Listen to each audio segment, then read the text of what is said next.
Hey guys, tonight we begin with the medieval royals, who ruled kingdoms by day and floated peacefully through alternative realities by night. So before you get comfortable, take a moment, like the video, and subscribe, but only if you genuinely enjoy what I do here. And let me know in the comments where you retuning in from and what time it is for you.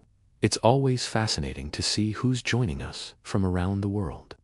Now, dim the lights. Maybe turn on a fan for that soft background hum, and let's ease into tonight's journey together. When you hear the name Queen Isabella of Castile, you probably imagine a stern, unstoppable force of political will. The woman who unified Spain, funded a confused Italian sailor who thought he reached Asia, and glared Europe into submission. But beneath the iron rule and religious intensity, Isabella kept another kingdom under control. Her personal pharmacy, which would make a 21st century wellness influencer pass out from shock. Being queen was stressful. You had crusades to coordinate, nobles to threaten, treaties to sign, and at least 5 people per day trying to overthrow you before lunchtime. So Isabella did what any overwhelmed ruler in the 15th century would do. She opened her herbal cabinet, a cabinet filled with medieval medicine that worked suspiciously well and probably violated modern narcotic laws in 17 different countries. Take insomnia, for example. Today you'd drink chamomile tea. Isabella, she got served opium tea. Not a gentle bedtime blend, but a sleeping draft so powerful it could put a warrior into a coma. Feeling stressed before a diplomatic meeting, Isabella's doctors reached for cannabis-infused bombs, because apparently international relations were best handled while your shoulders melted into the throne. But the real star of her medical lineup was mandra root. Medieval people believed mandra screamed when pulled from the earth. Excellent sign, could cure any ailment. Less excellent, and could sedate even the most anxious monarch. Isabella drank mandra. Preparations, the way modern people drink lattes regularly, confidently, and with only mild fear of hallucinating an angel in the corner of the room. And then there was henbane. Henbane was supposed to relax the mind. In reality, it relaxed you so hard that your mind briefly packed its bags and left. Yet physicians insisted it clarified judgment. Sure, nothing sharpens political decision-making quite like a mild medieval out-of-body experience. There is something wonderfully human about imagining Isabella, the queen, who reshaped the world map, sitting in her chambers after a long day, holding her cup of medicinal opium, thinking, maybe I can run an empire and ascend to heaven simultaneously. And the best part, all of it was considered completely normal. No one whispered, "Your Majesty, perhaps this is too strong." No, they said, "This will balance your humors," which was medieval medical slang for, "We have no idea what we're doing, but this stuff knocks people out beautifully." So, yes, Isabella conquered kingdoms, launched voyages, reshaped continents, all while occasionally drifting several inches above her throne on the strongest herbal cocktails medieval science could legally mix. If medieval Europe ever hosted a most likely to drink something he shouldn't competition, King Charles the Bad of Navarre would have won by several miles, and probably accepted the trophy while high on something brewed by his court alchemists. Charles didn't get the nickname the Bad for being evil. He got it because he made decisions that ranged from dangerously impulsive to "Sir, please step away from the potion." His political plans were chaotic, his alliances unpredictable, and his personal wellness routine a medieval chemistry experiment gone horribly or hilariously wrong. Where other kings relied on faith, discipline, or competent advisors, Charles trusted alchemy, the medieval version of science, but with much stronger personality issues. His personal alchemists specialized in potions that promised everything: heightened intellect, improved mood, spiritual clarity, political courage, and on one memorable occasion, immortality.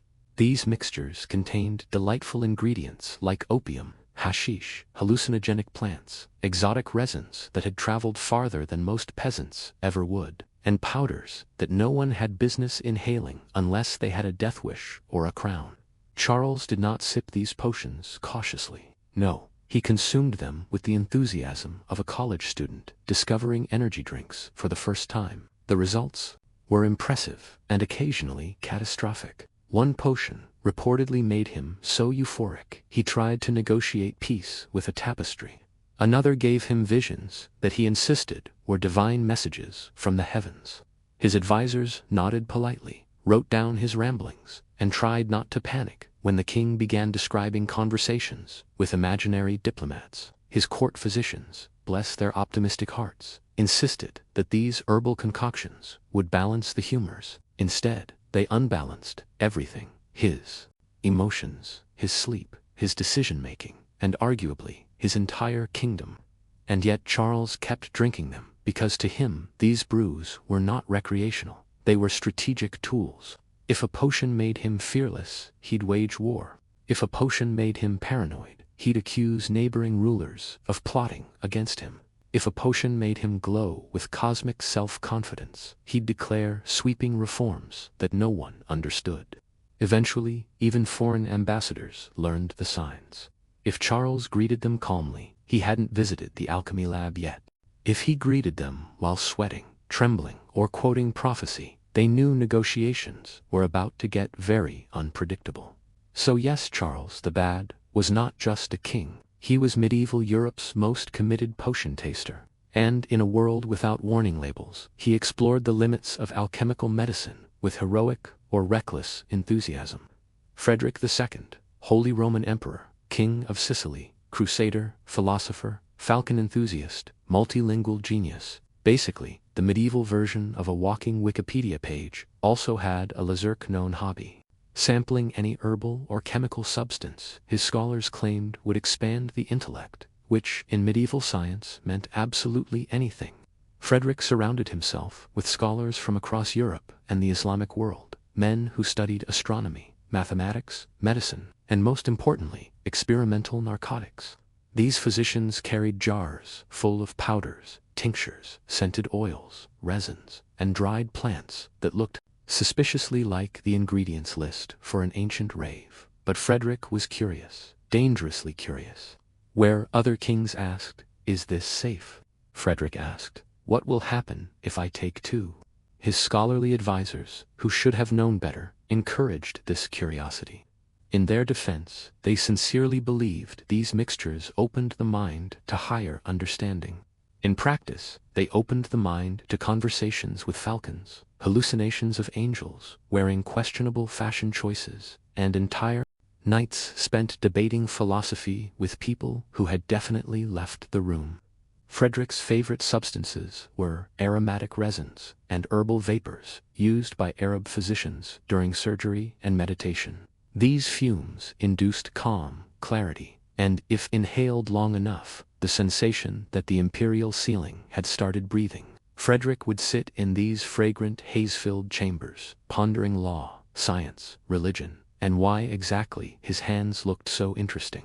It's no wonder the Pope once called him the Antichrist. He probably smelled the incense cloud drifting from Frederick's tent and thought that man is seeing God in ways we did not authorize. Frederick also experimented with hashish preparations brought by scholars who insisted it improved concentration. And to be fair, it did, at least until Frederick's concentration drifted into contemplating metaphysics so intensely that he forgot an entire council meeting while sitting in the same room. And the best part, Frederick conducted experiments on his own reaction to every substance. He documented effects, sensations, mood shifts, even philosophical insights. It was medieval journaling.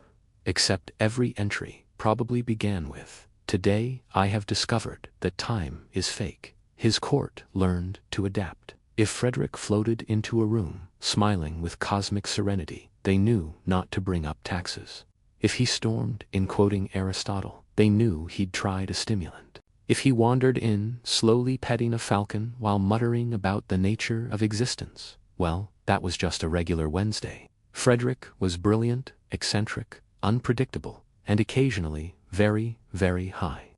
If medieval courts had Yelp reviews, the Byzantine palace would have 5 stars for ambience, lighting, and absolutely overwhelming incense usage. And no one embraced this aromatic lifestyle more enthusiastically than Empress Theodora, a woman who ruled an empire survived palace intrigue, and inhaled enough perfumed fumes to accidentally astral project during morning prayer. In Byzantium, incense wasn't a small accessory. It was a cultural obsession, practically its own branch of government. Palaces, churches, corridors, throne rooms.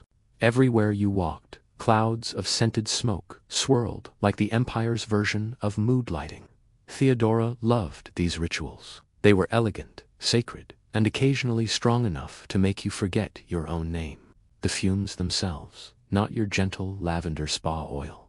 We're talking blue lotus resin, a known psychoactive opium gum used to enhance contemplation, cannabis oils infused into burners as part of purification rites, and even incense from Persia and Egypt, so potent priests needed to open windows or risk floating out of their bodies mid-liturgy. Now, Theodora didn't inhale all this intentionally to get high. She inhaled it because it was everywhere. It was the palace equivalent of breathing. But when your palace air quality can be described as scented soup, effects are guaranteed. Picture Theodora sitting on her throne, receiving ambassadors from foreign lands. They enter the hall, eyes watering, noses overwhelmed, trying not to cough, while a fog of psychoactive aromatics fills the air like a mystical smoke machine. Meanwhile, Theodora, accustomed to this every day, sits perfectly serene on the throne, exuding an aura of divine enlightenment. The ambassadors probably thought Byzantine emperors literally levitated. Her advisors often reported that Theodora entered states of heightened spiritual perception. Translation: the incense was working overtime, and court ceremonies were even stronger. Some rituals burned so many psychoactive resins that choir boys got dizzy, and monks saw halos around everything, including the furniture. Theodora participated with regal composure, occasionally receiving visions or prophetic insight. Whether these insights came from God, genius, or the vapors is still an open, scholarly debate. In private, her bathhouse rituals involved herbal steam infused with narcotic flowers that relaxed the muscles, eased stress, and probably made the palace walls breathe slightly if you stared too long. So, yes, Theodora ruled an empire with sharp political instincts and fierce intelligence. But she also spent years breathing an incense haze so thick it could double as medieval anesthesia. If anyone in medieval Europe deserved an award for most unexpected ways to get high, King Philip the Fair of France would absolutely receive it, and he accepted inside a cathedral surrounded by priests waving incense burners the size of medieval kettles. Philip the Fair was famous for many things: bankrupting the Knights Templar, picking fights with the Pope, and being unreasonably attractive, according to every chronicler who ever wrote about him. But what people forget is that Philip spent an astonishing amount of time in church. And these weren't mild, quiet church sessions. These were full, medieval liturgical extravaganzas where the incense wasn't just present, it was aggressively unavoidable. Medieval church incense was nothing like the gentle sandalwood you find in modern yoga studios. Oh no, this was a powerful mixture of frankincense, myrrh, psychoactive tree resins from the Middle East benzoin, thorax, and occasionally herbs that encourage divine visions, which is a polite ecclesiastical way of saying, sit too close, and you will absolutely start seeing angels tap dancing on the altar. And King Philip didn't sit in the back row. Philip sat front and center, directly under the incense clouds, for hours. Imagine the scene: a grand cathedral filled with chanting monks, sunlight pouring through stained glass, and plumes of thick incense swirling dramatically around Philip's head like he's the main character in a medieval music video. While everyone else is quietly praying, Philip is inhaling enough aromatic resin to communicate with the Holy Spirit in surround sound. Priests insisted the purpose was spiritual elevation. Philip took that very seriously, sometimes a little too seriously. Chroniclers describe Philip as deeply contemplative during Mass, often entering states of intense focus, staring fixedly at a single point on the wall, as if decoding heaven's Wi-Fi password. Some diplomats claimed he occasionally emerged from ceremonies glowing with inspiration. Others said he emerged glazed over and smiling mysteriously, which is, historians speak for medieval incense, hit him like a truck, and he attended Mass constantly, not once a week, but daily, sometimes multiple times a day, which means Philip spent a significant portion of his royal life in a haze of sacred fumes, potent enough to tranquilize a camel. Did he enjoy it? Absolutely. Did it influence his judgment?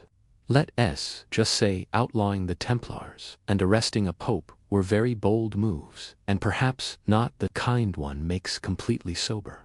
So yes, Philip the Fair ruled France with strategic brilliance, political ruthlessness, and a respiratory system perpetually filled with holy smoke. Queen Eleanor of Aquitaine was many things: political mastermind, cultural icon, mother of kings, and the undisputed queen of making medieval men extremely nervous. But there's one part of Ilalanina's life that rarely gets mentioned: her love of wine, and not just any wine. Medieval wine, enhanced wine, wine fortified with more herbs than a witch's pantry. See, medieval wine wasn't the delicate stuff you swirl gently while discussing philosophy. Medieval wine was basically grape juice with commitment issues. It was strong, unpredictable, and often improved with herbal additives designed to boost mood, stimulate creativity, or knock you out cold, depending on the blend. And Ilalanina, she lived in Aquitaine, the wine capital of medieval Europe, a land where everyone had opinions about vintages, barrels, and grapes, and where the court poets were only as good as their nearest bottle. Court records describe Ilalanina hosting feasts where the wine flowed freely and came mixed with delightful additions like wormwood, which made the mind wander into interesting and occasionally alarming places. Hyp and rosemary, which lifted the spirits. Poppy syrup, which guaranteed you would sleep like a blessed corpse afterward. Cannabis seeds steeped in wine to encourage poetic invention. A medieval phrase meaning you will absolutely write something dramatic tonight. It wasn't recreational, it was courtly culture. A sophisticated excuse, really. Imagine a court poet nervously performing for Ilalanina. She sits with her golden hair braided into a crown, sipping a goblet of herb-infused Aquitanian wine that could knock the armor off a Templar, nodding slowly as she evaluates whether the poem is brilliant, or if she just can't feel her face anymore. And the tweeters loved it. They claimed Eleanor's wine unlocked inspiration, which is medieval code for we drank something and started rhyming uncontrollably. Entire poetic movements were born because someone poured too much wormwood into the barrel. But Eleanina wasn't using these concoctions for escapism. She used them for strategy. A relaxed court is easier to control. A creatively inspired court produces better propaganda, and a mildly intoxicated diplomat is far easier to win arguments against. Plus, let's be honest, if you'd married King Henry II, you'd probably need a drink too. Ilalanina's enhanced wine wasn't a weakness. It was a political tool, a cultural signature, and occasionally a spiritual journey. And through it all, she remained one of the most powerful and sharp-minded rulers of the medieval age, even if her wine occasionally had the kick of a small dragon. King Louis IX, later known as St. Louis, had a reputation for being pious, disciplined, noble, charitable, and occasionally so spiritually elevated that people wondered if he was communing with angels or simply overscented with medieval medicinal herbs. Spoiler, probably both. Louis took religion seriously, very seriously, pathologically seriously. If holiness were a competitive sport, Louis would have won by such a margin, and the Pope would have to start drug testing. But medieval sainthood didn't just come from charity and crusading. It also came from medicinal concoctions, cooked up by court physicians whose idea of help involved stuffing sedatives into anything that moved. And when Louis experienced stress, which was often because ruling France in the 13th century was basically living inside a non-stop group project, his doctors prescribed spiritual calming treatments. Translation: medieval herbal potions strong enough to make a statue blink. Louis's medical lineup included poppy-based syrups, which monks labeled sleeping cordial, but which modern doctors would call, please do not operate heavy machinery after drinking this. Valerian infusions, meant to quiet the mind. but also capable of quieting your ambition, personality, and probably a small village. Henbane extracts, which opened the mind to spiritual truths, usually right before closing the mind to basic motor skills. Myrrh and resin vapors, burned during devotions thick enough to make the chapel look like a medieval rock concert. The result? Lewis often slipped into contemplative trances so deep his advisors sometimes had to wave their hands in front of his face to check whether he was having a divine revelation or just extremely relaxed. Chroniclers, who were far too respectful to call their future saint medicated, instead described these episodes as periods of severe devotion, which is medieval historian code for the incense did something. His intense prayer sessions frequently lasted hours. He knelt motionless, eyes half closed, basking in clouds of resin smoke, whispering prayers, visions, or possibly recipe ideas. Nobody could hear him. Clearly, over the incense burners hissing like medieval humidifiers. Foreign diplomats who attended these ceremonies reported feelings of euphoria, lightness, and holy dizziness. One ambassador admitted he forgot why he had come and simply joined Louise in prayer. The incense absolutely worked. But here's the twist. Lewis's judgment remained sharp. His administrative decisions were famously fair, his justice system admired, and his reforms lasting. So either the herbs sharpened his saintly instincts, or he was the only man in history to run a country from inside a mildly narcotic haze and still do it better than his sober rivals. In the end, Louis didn't get high for pleasure. He got high for God, which in medieval Europe was the most respectable excuse imaginable. Emperor Basil I began life as a stable boy, rose to power through charm, talent, and one very suspicious series of promotions, and eventually ruled the Byzantine Empire with the confidence of a man who absolutely believed God was on his side. And to be fair, Basil was often on his way to feeling divine, thanks to one of the empire's most beloved psychoactive imports, blue lotus. Blue lotus, a fragrant Egyptian flower, had been used for centuries in rituals, medicine, and elevated social gatherings, which as historians speak for the ancient world's favorite mild hallucinogen. Basil adored it, not because he wanted to party, but because the palace absolutely drowned in the stuff. Incense, braziers, baths, perfumed oils, ceremonial garlands. The blue lotus was everywhere, turning Basil's daily routine into a pleasantly floaty sensory experience. Imagine waking up as emperor. You step into your bath, blue lotus steam. You walk through the palace, blue lotus incense. You sit on your throne, attendants waving fans dipped in blue lotus oil. By lunchtime, Basil wasn't just emperor. He was gently levitating emotionally, spiritually, and probably politically.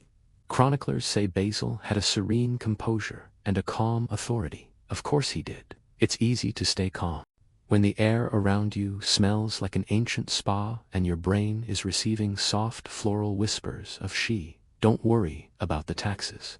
Foreign ambassadors who visited Basil's court frequently noted the ethereal atmosphere, a polite way of saying the throne room resembled a perfumed fog machine set to maximum. Some envoys left meetings so relaxed they forgot to deliver half their diplomatic messages. One Venetian diplomat wrote that audiences with Basil felt like meeting a god in a cloud of perfume. Translation: the fumes hit him harder than expected. Did Basil intentionally seek out these effects? Hard to say.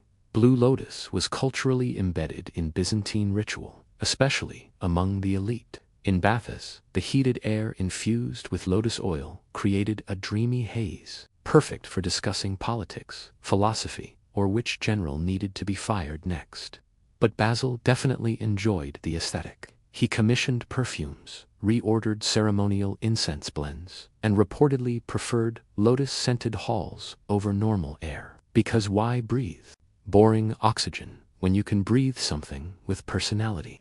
And the best part, Basil governed surprisingly well. He reorganized finances, strengthened the army, and founded a dynasty, all while living inside a fragrant, mildly psychoactive botanical cloud. So yes, Basil, I wasn't just the founder of the Macedonian dynasty. He was Byzantium's most elegantly relaxed emperor. King Richard, the Lion Heart, is remembered as a crusading hero, a military genius, a man whose preferred communication style was loud sword noises, and someone who spent approximately 3 days of his entire reign actually in England. What people forget is that Richard's life was a non-stop conveyor belt of injuries. And medieval medicine handled those injuries with the delicacy of a brick through a window.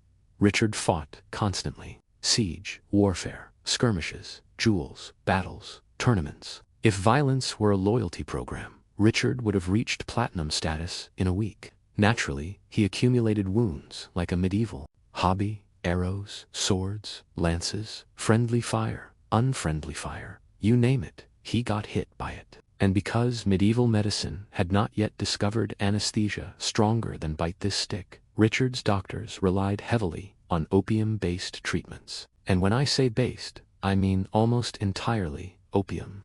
After battles, Richard's medical tent resembled a medieval spa run by someone who had heard about modern pharmacology only through vague rumors. Physicians prepared syrups, picases, salves, and drinks with so much opium that Richard probably achieved spiritual enlightenment several times without meaning to.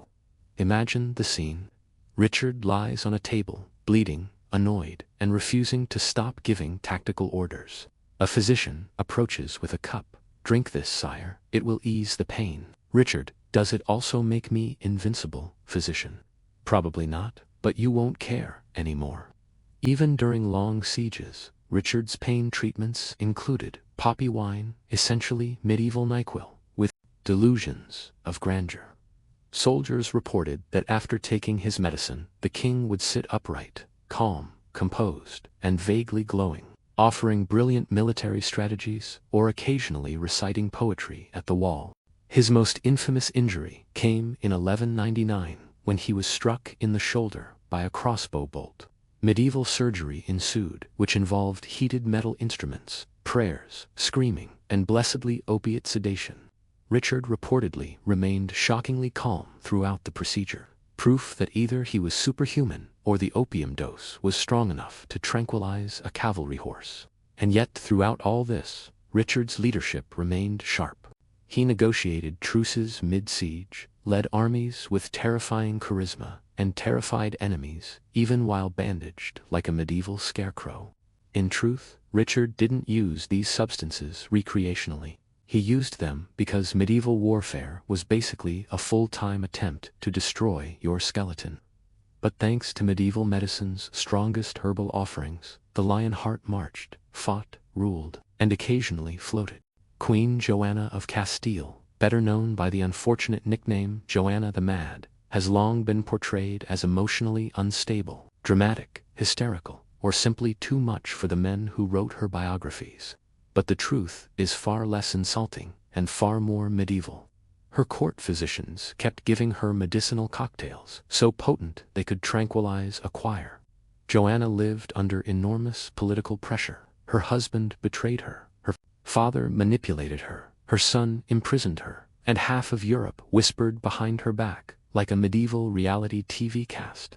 So, naturally, her doctors decided the solution to her stress was to make her relaxed, which in medieval medical language meant chemically launching her into orbit. Her treatments included opium syrups for emotional agitation, also known as good night, your majesty. Cannabis oils applied as balms, or placed under the tongue to soften turbulent thoughts. Henbane teas, which induced both calmness and the philosophical realization that the floor had interesting textures. Nightshade microdoses, the medieval equivalent of asking, what if we accidentally poison the queen, but in a helpful way? Even better, Joanna rarely had a say in any of this. If she cried, they gave her a sedative. If she argued, they handed her another draft. If she tried to explain complex political thoughts, some court doctor nodded softly and said, yes, yes, drink this. And Joanna, smart, articulate, and exhausted, usually cooperated.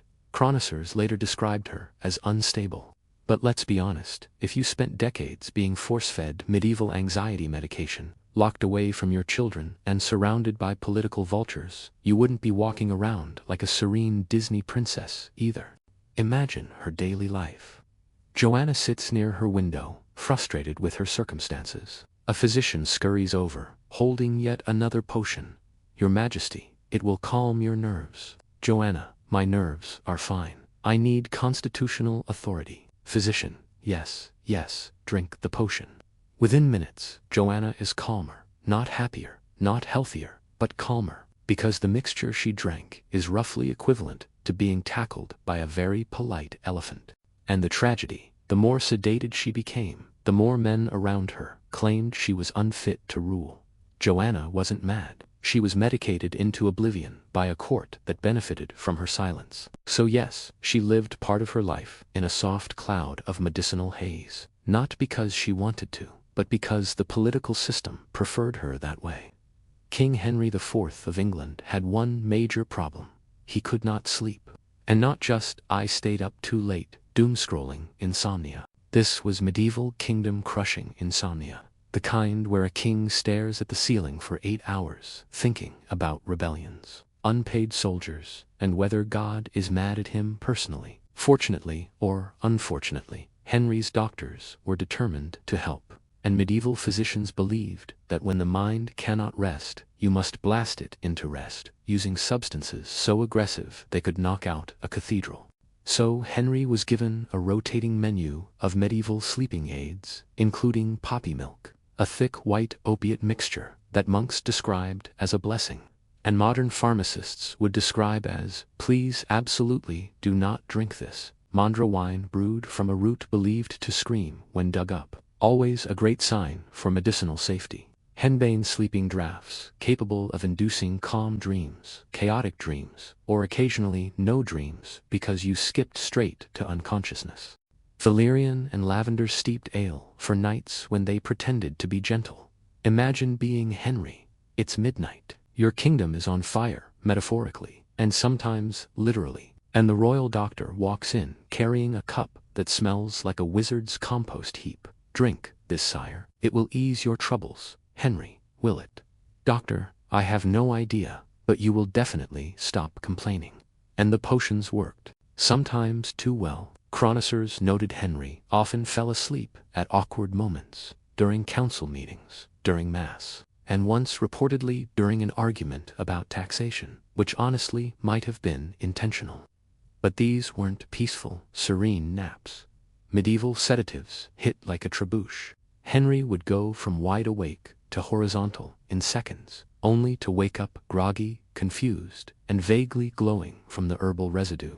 His sleep problems only worsened with age. Stress, illness, and politics turned Henry into a man who practically lived on medicated potions. Each new rebellion meant a new dose. Each new political disaster meant a stronger mixture. His physicians responded to national crisis by stirring potions faster. And the irony, Henry wasn't a weak ruler. He was competent, strategic, and stubbornly effective. But insomnia made him volatile, irritable, and prone to pacing the halls at night like a ghost haunting its own castle. So yes, Henry IV spent much of his reign drifting between exhaustion and potion-induced unconsciousness. A king ruling England on the medieval equivalent of prescription sleep grenades. Queen Catherine de Valois, mother of the Tudor dynasty and accidental founder of half of England's future royal drama, had one consistent approach to stress management, fumigation therapy, and not the gentle eucalyptus mist you find in modern spas. No, Catherine enjoyed the medieval version, which was essentially sitting in a small heated room being slow-cooked in psychoactive vapor. Fumigation chambers were fashionable among the medieval elite. They were meant to cleanse the body, calm the spirit, and soften emotional imbalances. In practice, they functioned like herbal hotboxes designed by someone who had never heard the phrase ventilation. Catherine's chambers burned cannabis resin, opium-infused oils, henbane smoke, and various mysterious royal herbs that physicians swore were medicinal, even though none of them could explain why everyone left the room walking into doorframes. Imagine Catherine entering the chamber after a long diplomatic disaster. She sits gracefully, a queen, ready to unwind. The attendants close the door, a door that seals tighter than a medieval tax collector's purse. Then they ignite the herbal mixture. Slowly, the room fills with thick, aromatic smoke, the kind that makes you question whether the walls are melting or if your problems simply don't exist anymore. Within minutes, Catherine is experiencing relief, which is medieval medical language for Your Majesty. You probably won't feelings for at least 2 hours. Her physicians wrote lovingly about how the fumes loosened the humors, relaxed the womb, and freed the mind from sorrow. Modern translation: we invented aromatherapy, but accidentally made it narcotic. Court attendants occasionally had to escort Catherine out because she stayed too long and began philosophizing with the furniture. One chronicler politely noted that after fumigation sessions, the queen spoke with great gentleness and contemplation, which is a very diplomatic way of saying she was absolutely floating. Even ambassadors noticed. One Burgundian envoy described Catherine's presence as serene, luminous, and slightly unsteady. Another wrote that speaking with her felt like conversing through a warm cloud. These men weren't poets, they just survived second-hand exposure.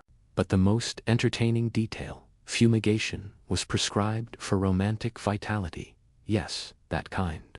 And considering Catherine famously married Owen Tudor in secret, then launched a new royal bloodline, one might argue the fumes worked a little too well. So while Catherine de Valois ruled with grace and left a dynasty behind, a good portion of her emotional stability came from sitting calmly in a room filled with enough herbal smoke to tranquilize the Archbishop of Canterbury. King Alonso X of Castile, known to history as Alonso the Wise, earned his nickname not because he behaved wisely, but because he surrounded himself with scholars, astrologers, translators, poets, magicians, and absolutely anyone who could teach him something. Whether that something was astronomy or how to brew a trance-inducing herbal tea in the palace basement. Alonso believed that knowledge came from 3 places: books, the heavens, and drinking whatever his court philosophers handed him. And since medieval scholars were fond of experimenting with consciousness, altering herbs for research, Alonso became the lucky royal volunteer for half of Iberia's intellectual science projects. His court-brewed concoctions made from mugwort, used by astrologers to open the mind to the stars, or to make you think constellations are winking at you. Mandra microdoses, because Alonso believed it unlocked mathematical clarity. Blue lotus and cannabis teas, popular among Andalusian scholars for inducing meditative states. Myrrh and cinnamon infusions, which were supposed to stabilize the humors, but mostly stabilized Alonso into not standing up for a while. If you walked into Alfonso's palace on a typical evening, you'd find a group of scholars sitting cross-legged on cushions, passing around scrolls and herbs in equal proportion, while Alfonso took detailed notes like a man preparing for an exam assigned by God. He wasn't getting high for fun. He was getting high for research. Imagine him listening to a scholar describe a new herbal blend. Your Majesty, this one encourages astral insight. Alonso, at last something that might help me rewrite the legal code. And he did rewrite the legal code. Spain's most influential medieval law book, the Cite Partidus, was developed during this era of mystical scholarship. Some of those laws are so philosophical that you can absolutely tell someone was sipping something herbal while drafting them. Alonso also studied astrology with such devotion that he held nighttime sessions under the stars. Often after drinking vision wine, a mixture strong enough to make anyone think they understood planetary motion. And honestly, his astronomical tables were shockingly accurate. Proof that either the herbs worked or medieval Spain ran on pure, chaotic genius. Foreign visitors described Alonso as deeply contemplative, intensely focused, and occasionally lost in thought for long intervals. Translation: the king tried another experimental tea and is now communicating with Jupiter.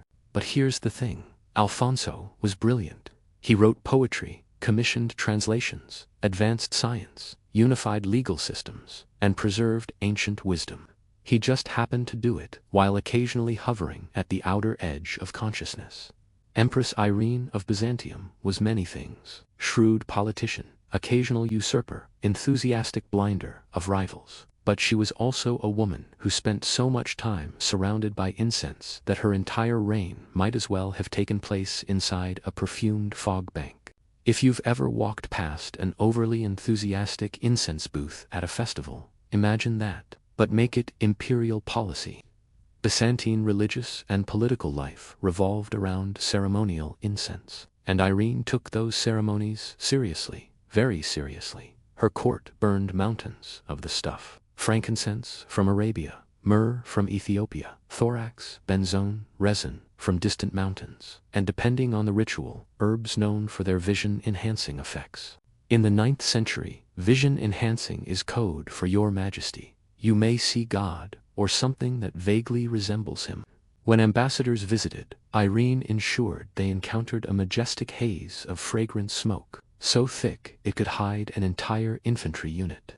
Diplomats walked into her throne room, blinking, coughing politely, and trying not to trip over furniture they could no longer see. Meanwhile, Irene sat perfectly poised in the center of this aromatic hurricane like a serene, slightly glowing deity. Chroniclers describe her as radiant, spiritually elevated, and calm beyond earthly worry. Yes, that's what happens when you spend your days marinating in incense, capable of numbing half the nervous system. She probably handled political stress the same way a spa client handles hot stones, with quiet resignation and mild hallucination. Her private chapel was even more intense. Irene loved long devotional sessions, which involved chanting monks, candlelight, and incense burners that didn't just waft. They erupted fumes like volcanoes specially designed to bless you.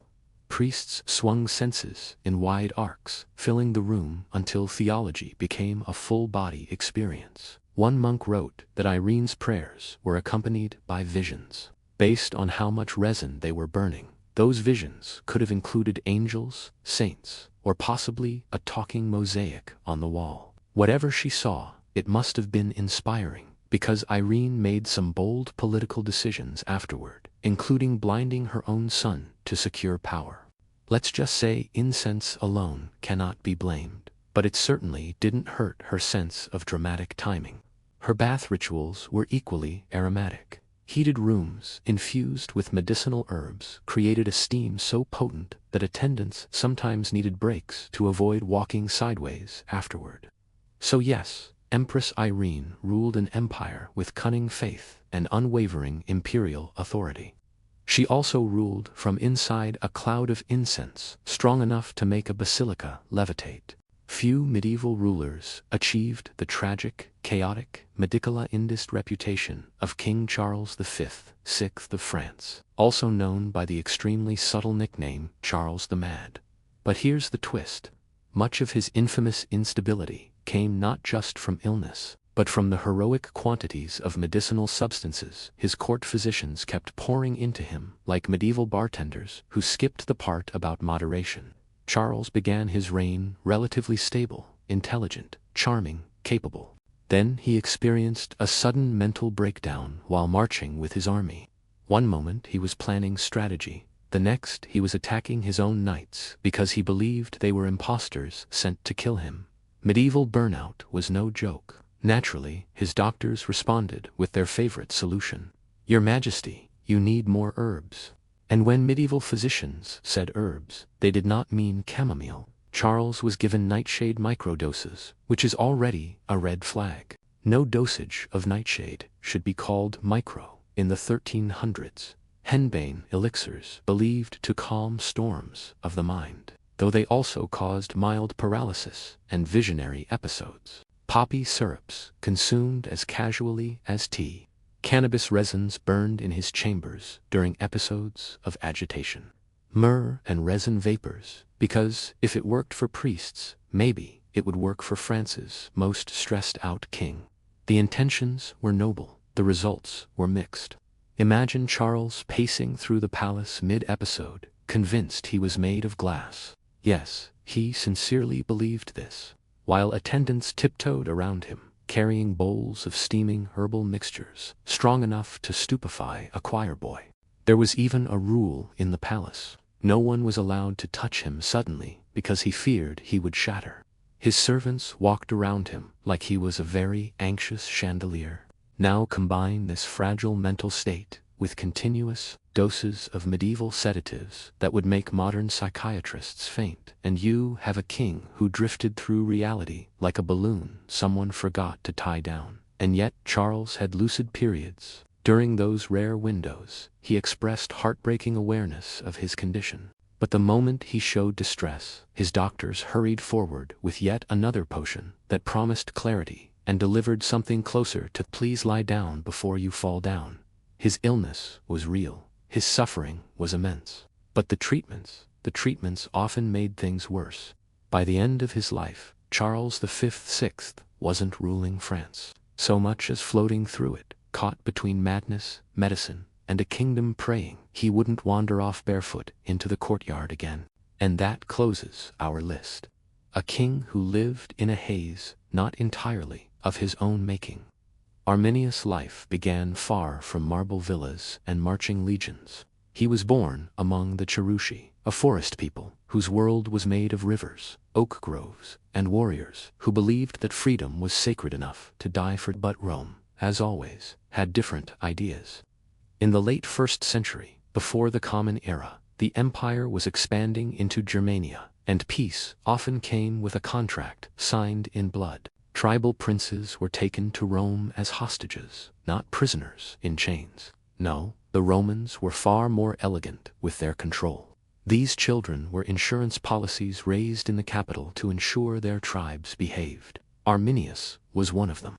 Imagine being 8 years old and led away from your homeland, watching your mother vanish behind the Triine as Roman cavalry escorted you south.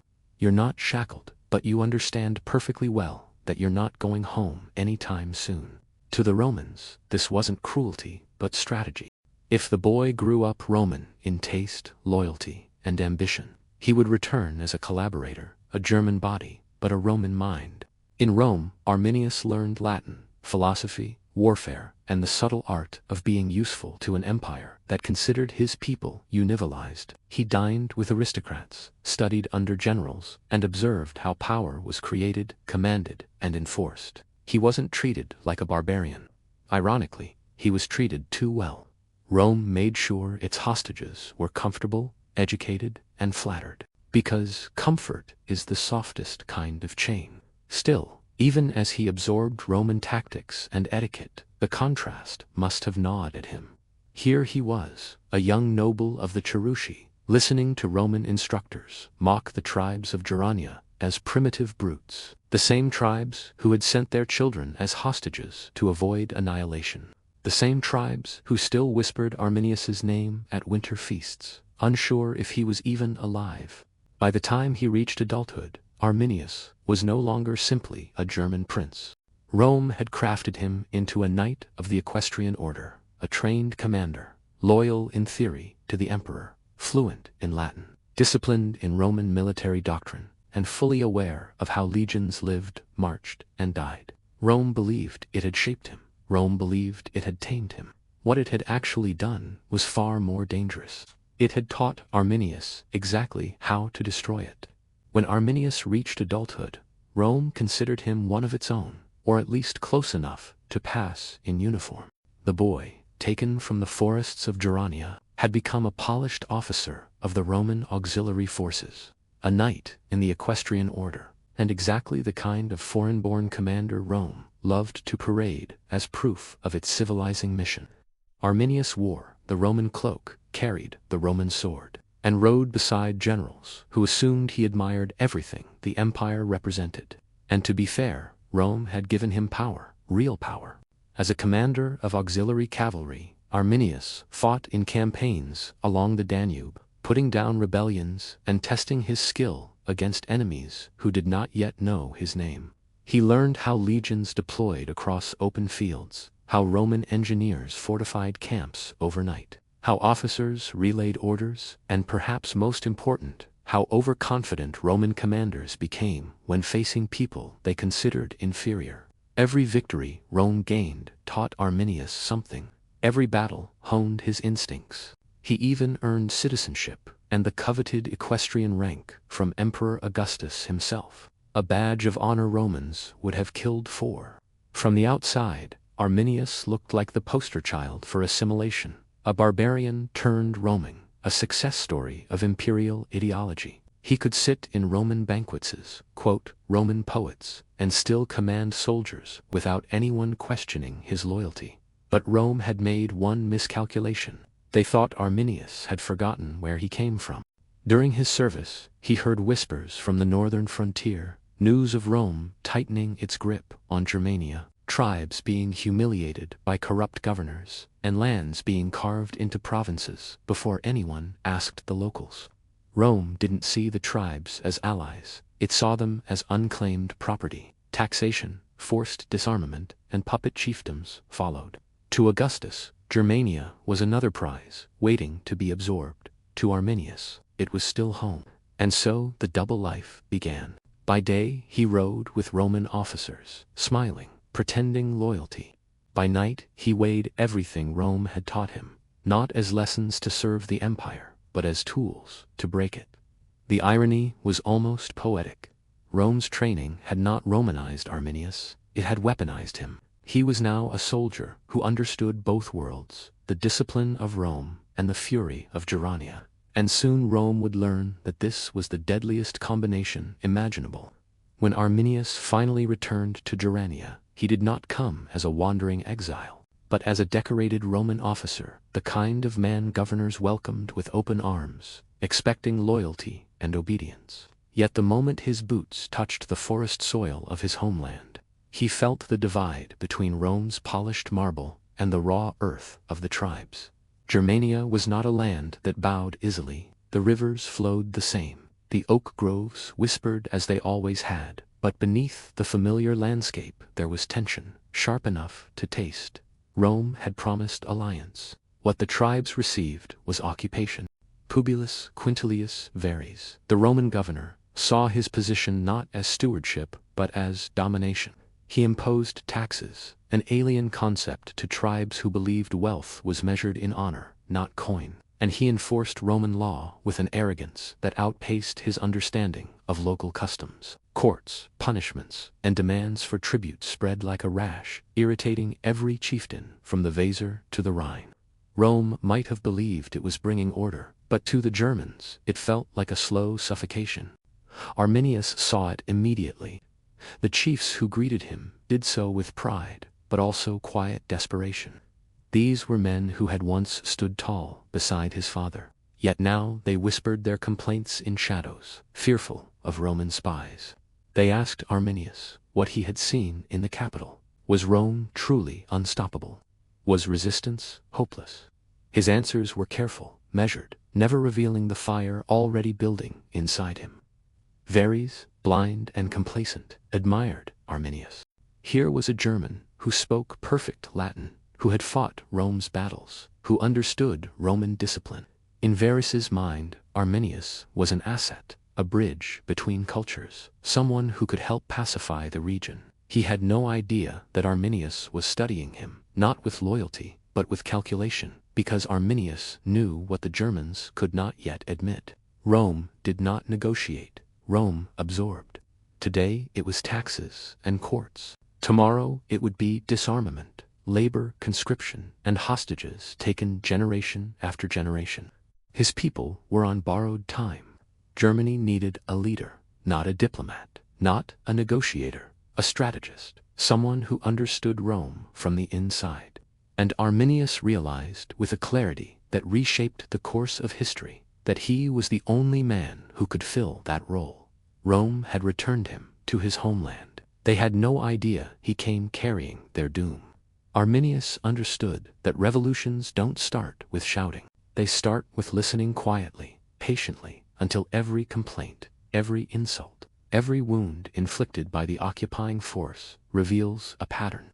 So he traveled from tribe to tribe, attending councils, drinking at feasts, and sitting beside chieftains who had grown bitter under Roman rule. Some had sons conscripted into auxiliary forces, others had lost land to Roman administrators. A few simply hated the idea of answering to men who wore skirts made of metal plates, but all shared one truth. The tribes of Germania had never been more united in their anger. The problem was fear. Rome looked invincible. 3 legions guarded the region, disciplined, armored, and led by Verres, a governor who may have been incompetent, but still commanded overwhelming military force. The tribes had fallen before Rome before. Why should this time be different? Arminius had the answer. Because unlike any Germanic leader before him, he knew Rome's weaknesses. He knew how legions marched, how they reacted under pressure, how supply lines could be disrupted, how commanders trusted maps more than instincts, and most importantly, he knew how overconfidence could blind even the most seasoned Roman officer. He began to whisper the unthinkable. Rome could be defeated, not in open battle, that would be suicide, but in the forests where the trees closed in and cavalry became useless, in the mud where heavy armor turned soldiers into stumbling statues, in narrow passes where legions could not deploy into their perfect formations. Germania was not just home, it was a weapon. But a rebellion required unity, and unity required trust. So Arminius met secretly with leaders like Segium, his father, Malavendus of the Marsi, and chiefs from the Bruci and the Chatti. They formed the skeleton of a coalition that Verres never suspected existed. At councils lit by firelight, warriors leaned forward as Arminius outlined a plan bold enough to feel like madness. Lure Verres deep into unfamiliar territory during a staged uprising, then destroy the Roman army piece by piece. Some chiefs hesitated. Betraying Rome was one thing. Executing a coordinated attack on 3 legions was another. But Arminius's confidence was contagious. His knowledge was precise. His conviction was unmistakable. And slowly, resistance transformed into resolve. By summer's end, the trap was ready. The only thing left was to bait Verres, a task that Arminius knew would be almost too easy. After all, nothing is simpler than deceiving a man who already believes he cannot be fooled. Arminius had spent enough time around Roman governors to know one universal truth. The more incompetent the official, the more convinced he was of his own genius. Publius Quintilius Verres was the living embodiment of this rule. Augustus had sent him to govern Germania as though he were relocating a tax accountant to a distant office. Verres expected paperwork, not warfare. He believed the Germans merely needed a firm Roman hand, preferably his own, to civilize them. And because arrogance rarely travels alone, he also believed Arminius was his loyal ally. This was the weakness Arminius intended to exploit. He began feeding Verres carefully crafted lies, that a rebellion had erupted in a remote region, that certain tribes were restless, that Roman authority was being questioned. Nothing dramatic, just enough to poke at Verres's pride. Verres had spent months forcing Roman law upon people who didn't want it. The idea that anyone dared resist him was intolerable. Arminius played him like a man tuning a harp, plucking each string until Verres convinced himself the situation required his personal intervention. The brilliance of the deception lay in its subtlety. Arminius never pushed too hard. He never raised his voice. He simply reported concerns, offered to guide the legions, and assured Verres he had everything under control. In doing so, he reinforced the governor's favorite story that Rome had successfully Romanized a German prince who was eager to prove his loyalty. Verres swallowed it completely. As summer waned, Arminius suggested that the legions march into the Tutberg region to deal with the supposed uprising. Verres, confident in his authority, and even more confident in Arminius, agreed without hesitation. He gathered 3 legions, the 17th, 18th, and 19th, along with auxiliaries, camp followers, merchants, and wagons. It was not a rapid strike force. It was a lumbering parade of men who believed the forests were nothing more than background scenery. But a few Roman officers were not so easily fooled. Suggests a Germanic noble who distrusted Arminius, warned Verres bluntly, "Do not trust this man. He plots against you." But Verres dismissed the warning. Why? Because Verres trusted paperwork, ranks, and Roman titles, and Arminius possessed all of them. When the march began, Arminius rode at Verrius's side, face calm, voice loyal, heart burning. He told Verrius the path was safe. He told Verres the tribes needed Roman guidance. He told Verres exactly what the governor wanted to hear. And behind the polite smiles, the greatest ambush in Roman history was already unfolding. The march began under a sky that promised rain. Not an unusual omen in Germania, but one the Romans should have taken more seriously. The Teutoburg forest was dense, old, and deeply unfriendly to travelers who relied on straight roads and wide formations. Rome had built its empire on open terrain where legions could spread their wings and let discipline do the killing. But in Germania, the trees closed in like walls. The ground turned to sucking mud, and visibility shrank until the world became a narrow corridor of dripping leaves. Verres, oblivious, pressed forward. He brought with him not just soldiers, but entire civilian entourages, cooks, smiths, merchants, servants, and animals. This wasn't an army on high alert, it was a mobile administration office. The column stretched for miles, winding through forest paths like a silver snake, strangled by vines. And at the head of this unwieldy procession rode Arminius, offering guidance like the perfect ally. Then, at precisely the moment he needed to vanish, Arminius requested permission to gather allied Germanic troops to help subdue the fake rebellion he himself had invented. Verres, convinced of his loyalty, let him go. It was the last decision he made that wasn't soaked in regret. As Arminius disappeared into the trees, the weather turned. Sheets of rain hammered the canopy. Wind howled through the branches. The muddy ground transformed into a swamp disguised as a road. Roman shields grew slick. Their sandals lost grip. Wagons overturned in ditches. Cohesion fell apart as soldiers tried to keep formation in terrain that punished every step. The Germans could not have asked for a better stage. Hidden behind branches, trenches, and natural ridges, warriors from multiple tribes waited. Men Arminius had personally rallied over months of secret meetings. Their bodies were painted, their weapons ready, and their fury sharpened by years of humiliation under Roman rule. They watched quietly, letting the Romans sink deeper into the forest, deeper into vulnerability, deeper into the trap from which there would be no escape. Verres still believed he was marching toward a minor revolt. He had no idea the revolt was behind him, above him, and surrounding him on every side. And somewhere in the dripping green labyrinth, Arminius raised his arm, the signal he had waited years to give. The forest held its breath. The Romans marched blindly, and Germania prepared to strike. The first attack did not come as a grand clash of armies. It came as a scream, sharp, inhuman, echoing through the dripping branches. A moment later, a volley of spears erupted from the treine, tearing into the Roman column. Men collapsed before they even understood what was happening. The forest exploded with war cries, the kind that bypassed logic and punched directly into the spine. Germania had been waiting decades for this moment, and it came like a storm breaking free of its chains. The Romans trained for open-field combat scrambled to form ranks, but the terrain betrayed them. Centurions shouted for order, but their voices drowned beneath the shrieking wind and the pounding rain.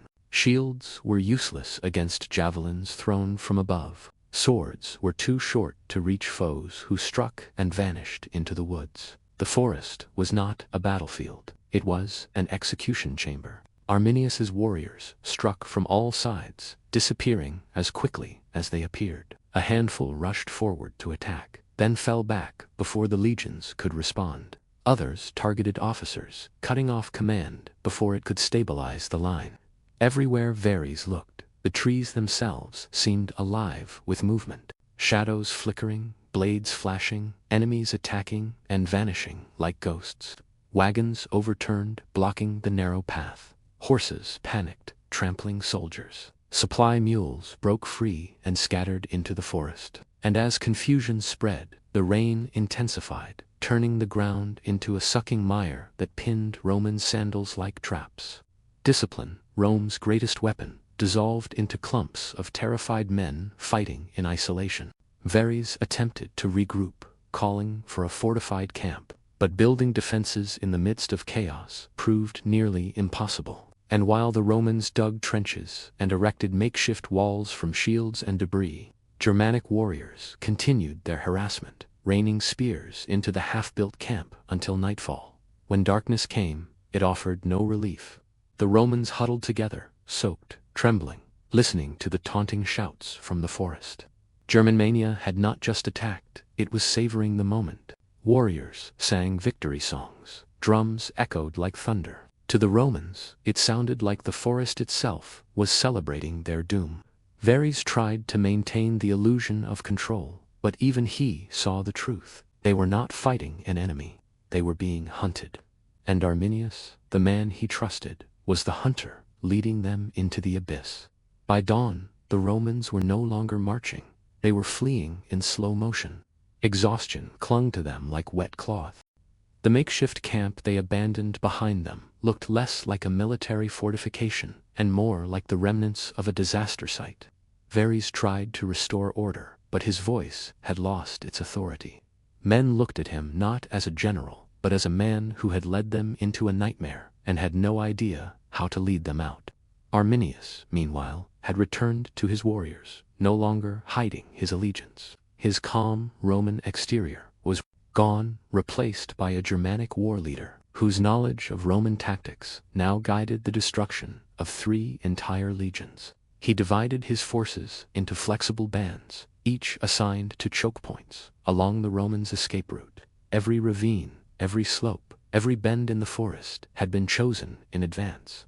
Germania itself had become a trap designed by someone who knew exactly how Roman formations needed to move and how to stop them from moving at all. As the Romans attempted to advance, the path narrowed into a ridge flanked by steep drops. It was here that the next wave crashed down. Germanic warriors rolled boulders and felled trees, crushing ranks and sealing off retreat. Javelins rained down again, but this time the Romans were too tightly packed to maneuver their shields. Screams ricocheted through the chaos as soldiers toppled into the ravines, slipping in mud slicked with blood.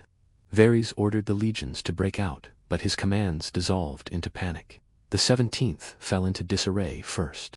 Eagle's standard, the soul of the legion, was lost in the melee. When a Roman legion lost its eagle, it usually meant annihilation.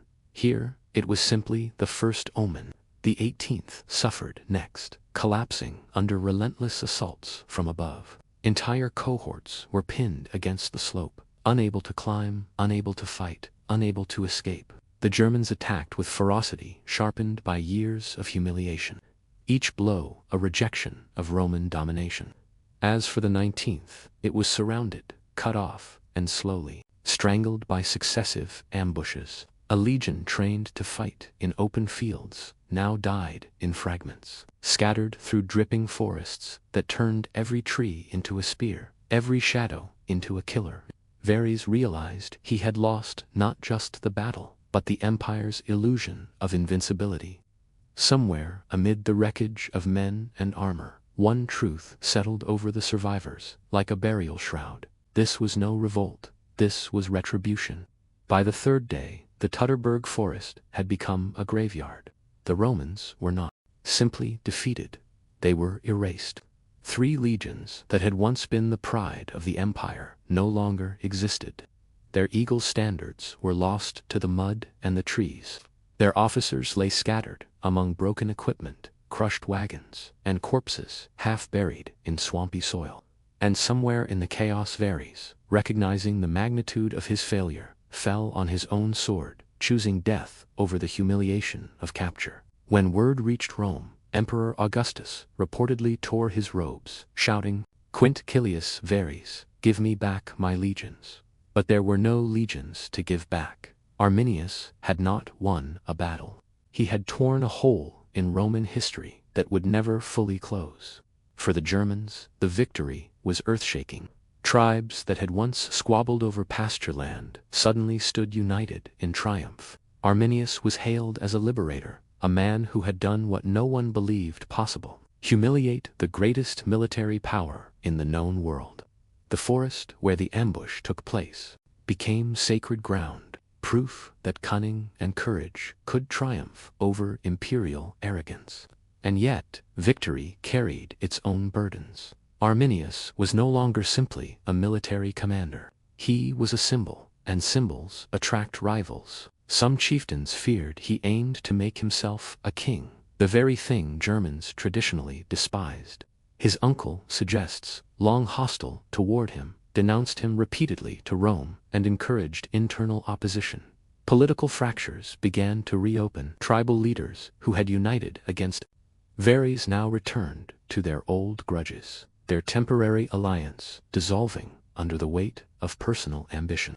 Rome, though wounded, was not broken.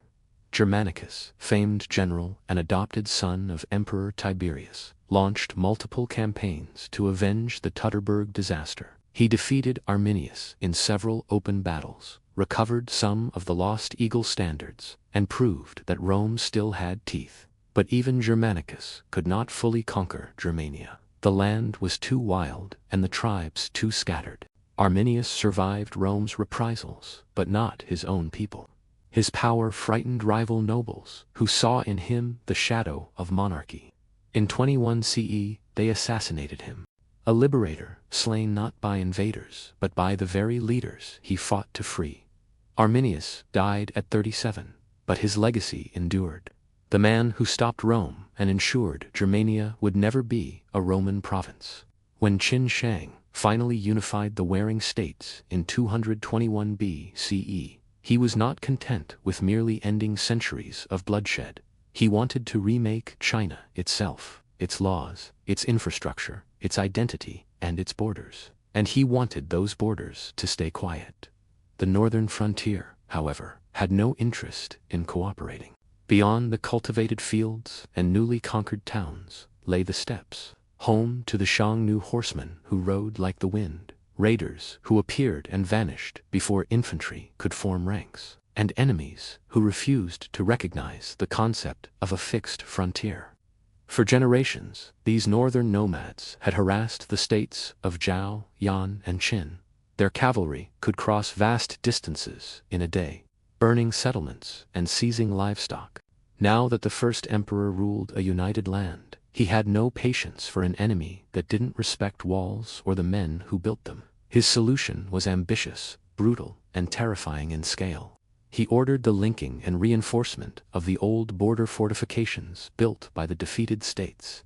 What once were scattered defensive lines would become a single continuous barrier stretching across mountains, deserts, and wilderness. The idea wasn't entirely new. The states of Qin, Zhao, and Yan had already experimented with walls centuries earlier. But Qin Shang envisioned something far greater, a spine of stone, earth, and wood that would mark the northern limit of civilization and keep the barbarians out. It wasn't simply a military project. It was a symbol, a declaration of permanence from a ruler obsessed with making his rule eternal. But even grand visions come with a cost. And the emperor had a unique solution to labor shortages. He would use the people who had displeased him. Tens of thousands of conscripted peasants, soldiers, debtors, and prisoners were dispatched to the frontier. Many had been punished for criticizing imperial reforms, failing to pay taxes, or even being related to someone who offended an official.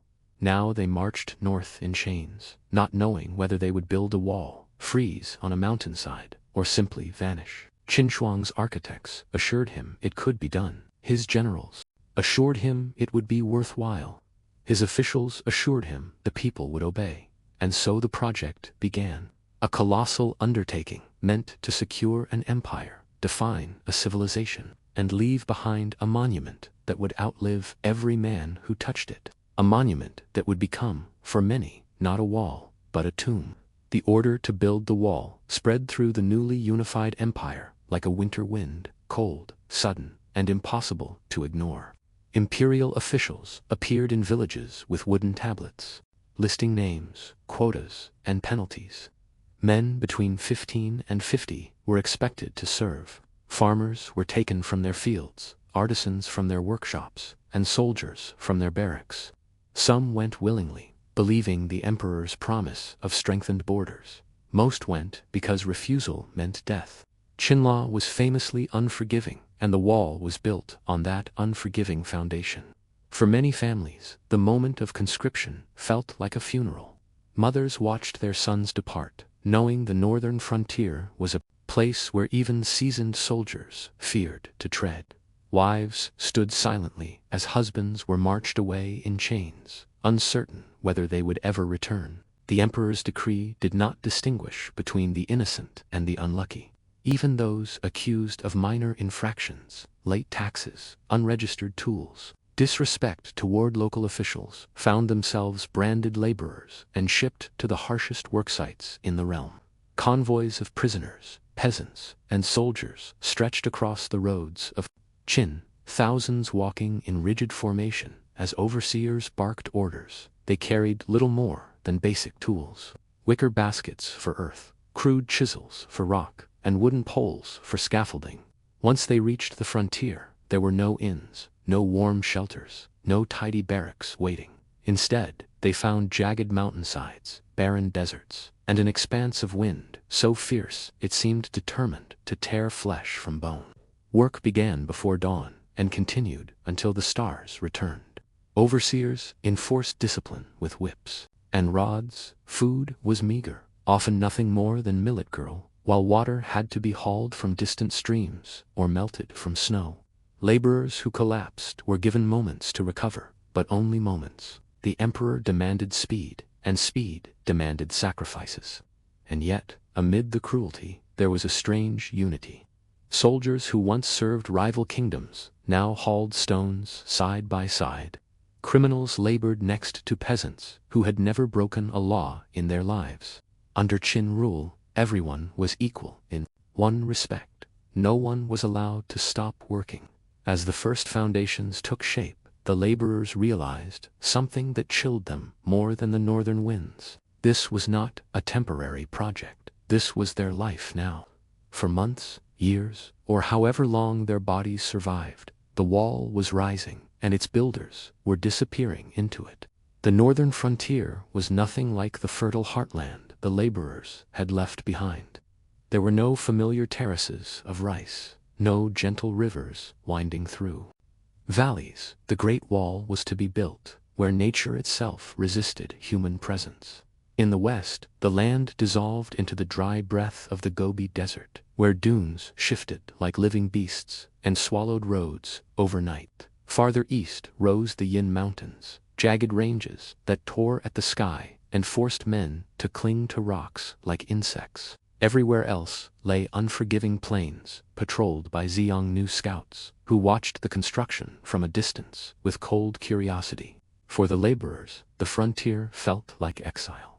Winters arrived early, smothering the ground in snow that never fully thawed. Winds screamed across the landscape, bringing sand that scoured faces, roar, and ice that cracked wooden scaffolding. Some days, men worked wrapped in layers of woven grass just to keep their skin from freezing. Other days, they labored shirtless under blistering summer heat, their sweat evaporating faster than it formed. Shelter was a luxury they rarely enjoyed. Camps were little more than fabric tents weighed down with stones, or caves carved hastily into cliffs. Fires were small and precious, fueled by the few shrubs or branches the land grudgingly offered. At night, the howl of wolves blended with the groans of exhausted men, a chorus of suffering that echoed across valleys.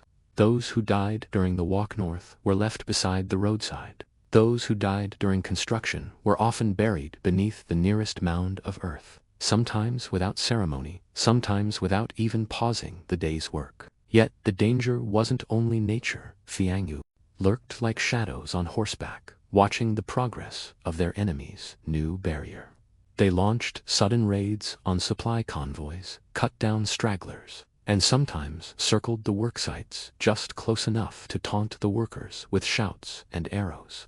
Work would halt only long enough for Qin soldiers to chase the attackers off, and then the overseers would force the exhausted laborers back into their lines. But the harshness of the frontier served the emperor's purpose. Here, no one could escape. Here, men disappeared, without a trace, their names fading into the wind. And here, in this crucible of ice, sand, and stone, the first true segments of the Qin wall began to rise, a monument to power, built in a place where human endurance was stretched to its breaking point. The Qin Empire did not possess modern cranes, iron machines, or mathematical surveying tools for large-scale construction. What it had instead were human bodies, thousands upon thousands of them, and a ruler whose will was unyielding. The methods for building the wall varied depending on the terrain, but they all shared one truth. Every meter required immense, back-breaking labor. In the deserts and plains, the builders used a technique called rammed earth, layering soil, gravel, and clay between wooden frames. Teams of men beat the mixture with heavy wooden rammers, their rhythmic thudding echoing across the landscape like the heartbeat of a great beast. This method produced walls dense enough to resist the weather and tall enough to intimidate raiders, but the work was punishing. Shoulders dislocated, palms blistered open, and men collapsed in the dust from dehydration. In the mountains, the task grew even more brutal. Workers carved paths into cliffsides, hauling stones up steep slopes that seemed determined to throw them back down. Ropes snapped, scaffolding collapsed, slabs of granite slid like avalanches, crushing those unfortunate enough to stand in their path. To the overseers, these deaths were simply part of the cost. Replace them, they ordered, waving forward the next line of trembling laborers. Carts drawn by oxen carried materials across treacherous terrain, but often the paths became too narrow, too steep, or too muddy. When animals could go no farther, men replaced them, pulling, pushing, dragging loads with ropes dug into their shoulders until their skin tore. Every sound in the air was a blend of grunts, shouted orders, cracking whips, and the relentless pounding of rammers. Despite the suffering, the wall grew steadily. Watchtowers rose above the landscape, providing beacons from which soldiers could scan the horizon for the dust trails of Shang new riders. Trenches were dug, barracks were built. The wall began stitching itself across the frontier like a scar, marking the border between the civilized world and the wild. But for the men who built it, the wall was not a marvel of engineering. It was a chain, and every stone, every handful of earth, every timber hammered into place carried the memory of someone who had fallen along the way. The emperor saw progress. The overseers saw discipline. The workers saw only one truth. This wall demanded more than labor. It demanded lives. As the wall stretched farther across the frontier, the cost in human life became impossible to hide. Though the Qin state did not bother trying, death was an expected expense. Officials recorded supplies, tools, and measurements with meticulous precision, but they rarely recorded the dead. A man who collapsed from exhaustion was replaced before his body cooled. A man buried in a landslide became part of the earthwork. Illness spread through the camps with terrifying speed: dysentery, fever, frostbite, and infections from untreated wounds. For many laborers, survival became less likely than death. Food shortages were constant. The frontier could not sustain large populations, and the empire struggled to transport enough grain across long distances. When supplies ran low, soldiers ate first, overseers ate second, the workers ate last, if anything remained. Some laborers boiled grass into a bitter soup. Others chewed on leather straps to trick their bodies into thinking they were fed. Men weakened quickly, and the weaker they grew, the more likely they were to become casualties of the next day's labor. Punishments were brutal and public. A man who slowed down the workforce could be tied to a post and whipped until he could stand again, or until he could not. Those accused of sabotage, disobedience, or escape attempts faced execution on the spot. Their bodies were sometimes buried under the wall itself, not out of ceremony but convenience. Whether this was truly inhunement in the wall or simply careless burial, the effect was the same. The wall became a grave for countless unnamed souls.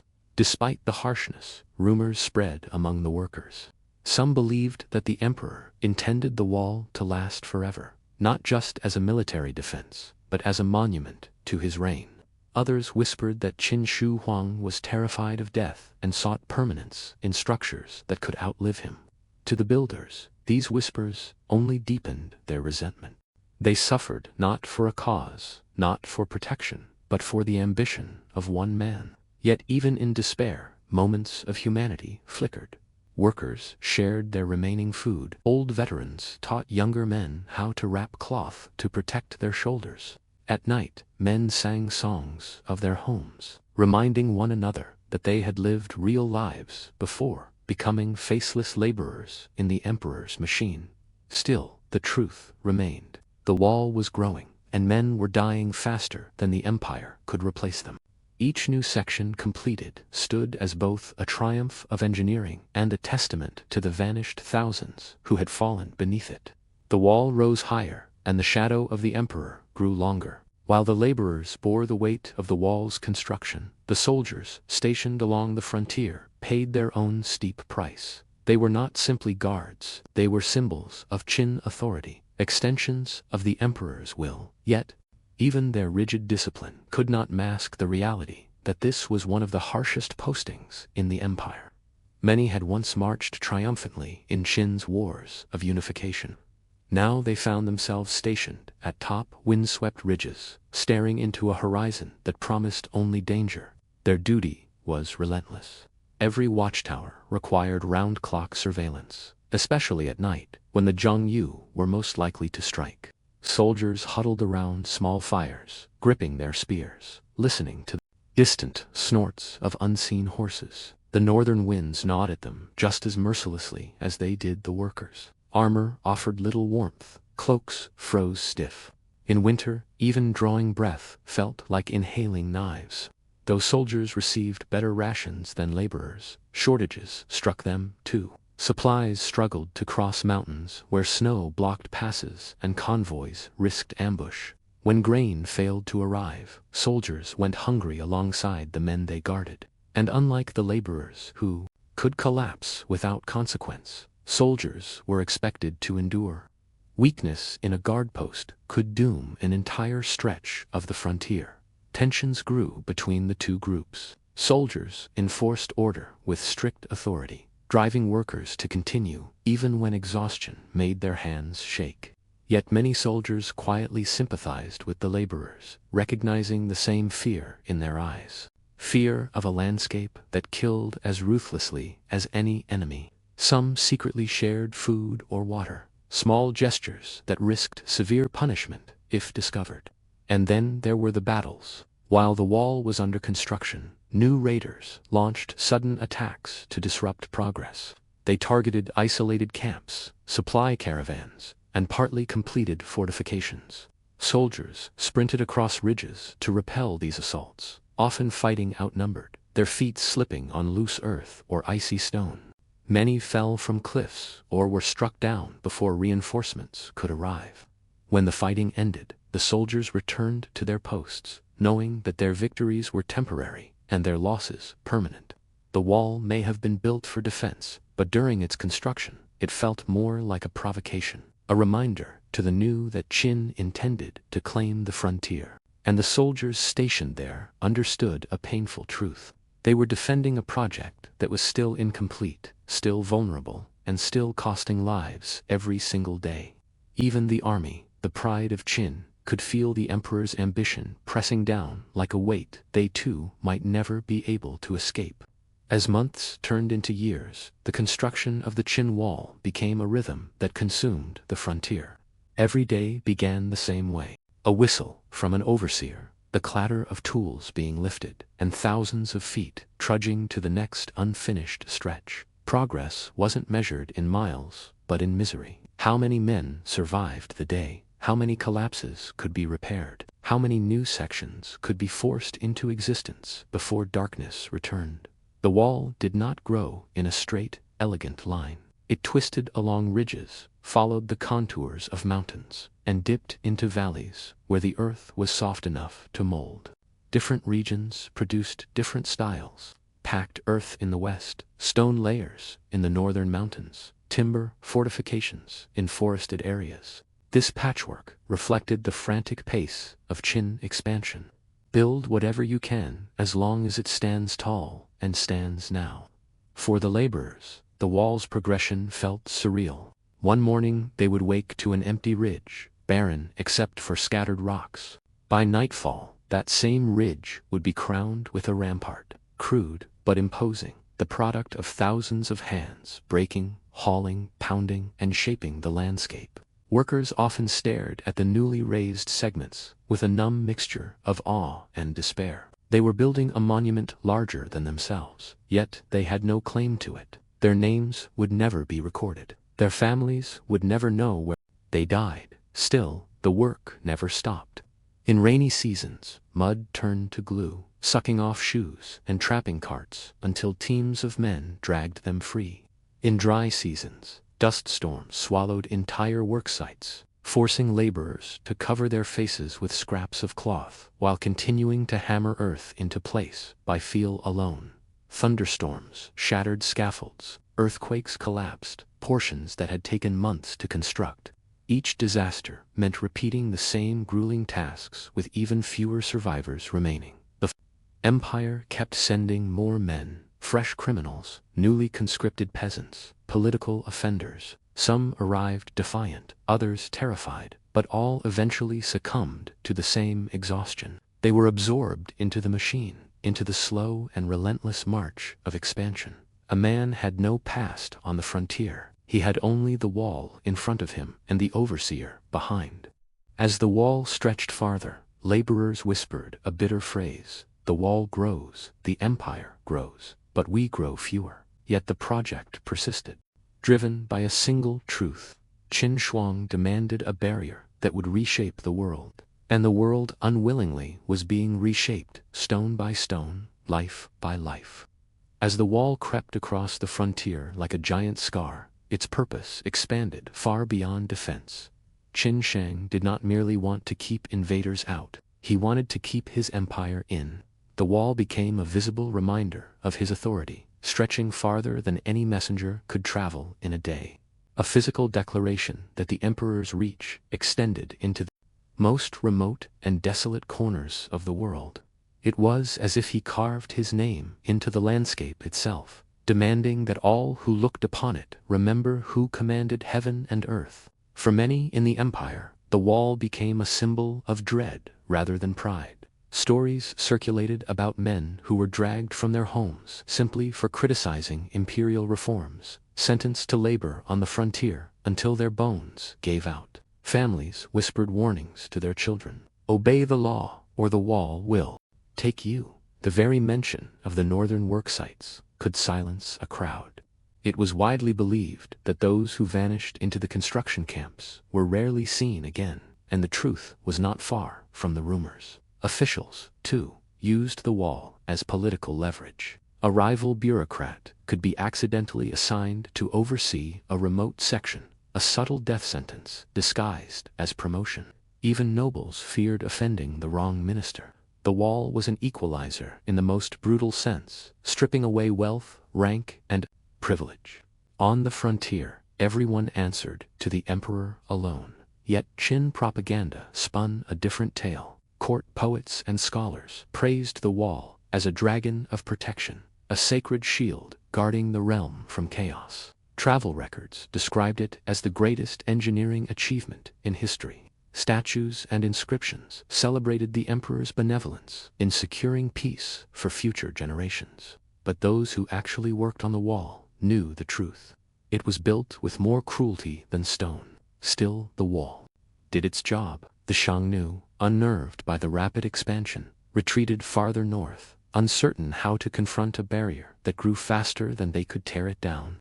Patrols reported fewer raids. Farmers along the inner frontier began to sleep with a little less fear. The emperor's vision, for all its brutality, was shaping the geopolitical landscape. But beneath this veneer of stability, resentment simmered. Every clenched fist, every unmarked grave, every family mourning sons lost to the frontier carried a quiet, dangerous question. How long can an empire stand if it is mortared with suffering? The wall rose higher. The emperor's power grew heavier and the foundations of rebellion were quietly setting. By the time Qin Shi Huang died in 210 BCE, the wall stretched across thousands of li from the deserts of the west to the rugged mountains of the east. It was not a single continuous structure, like later dynasties would refine, but it was vast enough to intimidate enemies and/or travelers. More importantly, it had reshaped the identity of the empire. The Qin Wall was both a grand achievement and an open wound, one that pulsed with stories of suffering whispered across generations. After the emperor's death, the state he built unraveled with brutal speed. His successors proved incapable of holding together the lands he had unified, and rebellion erupted across the empire. The harsh laws he imposed, the taxes he demanded, and the relentless construction projects he forced on the population had poisoned public sentiment. The wall, once portrayed as a protective dragon, was now remembered as a monument to oppression. Many veterans of the frontier joined the uprisings, carrying with them scars, both physical and emotional, from their years on the northern ridge. When the Qin dynasty fell and the Han rose in its place, the new rulers inherited the fractured remains of the wall. Instead of abandoning it, they chose to rebuild and expand it, recognizing its strategic value. But unlike the Qin, the Han used diplomacy alongside force, forging alliances with some nomadic groups while reinforcing vulnerable stretches. The wall, once a symbol of the first emperor's obsession, now served a more practical purpose, a managed frontier rather than an impossible barrier. Yet the legacy of the Qin Wall remained unmistakable. In folk tales and songs, it became known as the structure where 10,000 men died, a place where the earth itself held the bones of the forgotten. Archaeologists would later discover graves near ancient sections, confirming what workers had always murmured. The wall consumed lives as readily as it repelled enemies. Even today, stories persist of spirits wandering the old ramparts, echoes of men who never returned home. But despite its grim origins, the wall influenced centuries of Chinese defense strategy and ultimately inspired the far more famous structures we now associate with the Great Wall. Without the Qin, there would be no massive stone ramparts snaking across mountaintops, no watchtowers piercing the sky, no monumental testament to human endurance. In the end, the Qin Wall stands as a paradox, a masterpiece built from misery, a shield forged through suffering, and a reminder that even the greatest monuments come with shadows. The wall survived its makers, but their stories remain buried within it, silent, unmarked, and eternal. Long before the roar of modern crowds or the gleam of international stadiums, the Olympic Games were born in a quiet, fertile valley in the western Pelpine. Olympia was not a bustling city or a political powerhouse. It was a sanctuary, an ancient grove where the Greeks believed the presence of gods lingered in the rustling leaves. Here, amidst wild olive trees, marble altars, and the scent of burning offerings, the earliest foundations of the games took shape. The year 776 BCE would later be named the First Olympiad, but the truth was far older. No one can say when the Greeks first gathered to honor Zeus with physical contests. Myths offered competing stories. Some claimed Heracles, fresh from performing his legendary labors, established the games to thank Zeus for granting him strength. Others insisted that Pelops, a hero whose chariot victory won him a kingdom, founded them to commemorate his divine triumph. Every version shared one theme. The games began where humans sought to reach toward the divine. Olympia's sacred identity made it the perfect stage. Unlike the warring city-states scattered across Greece, the sanctuary belonged to no single palachi. Its temples, treasuries, and altars were neutral ground, protected by religious law.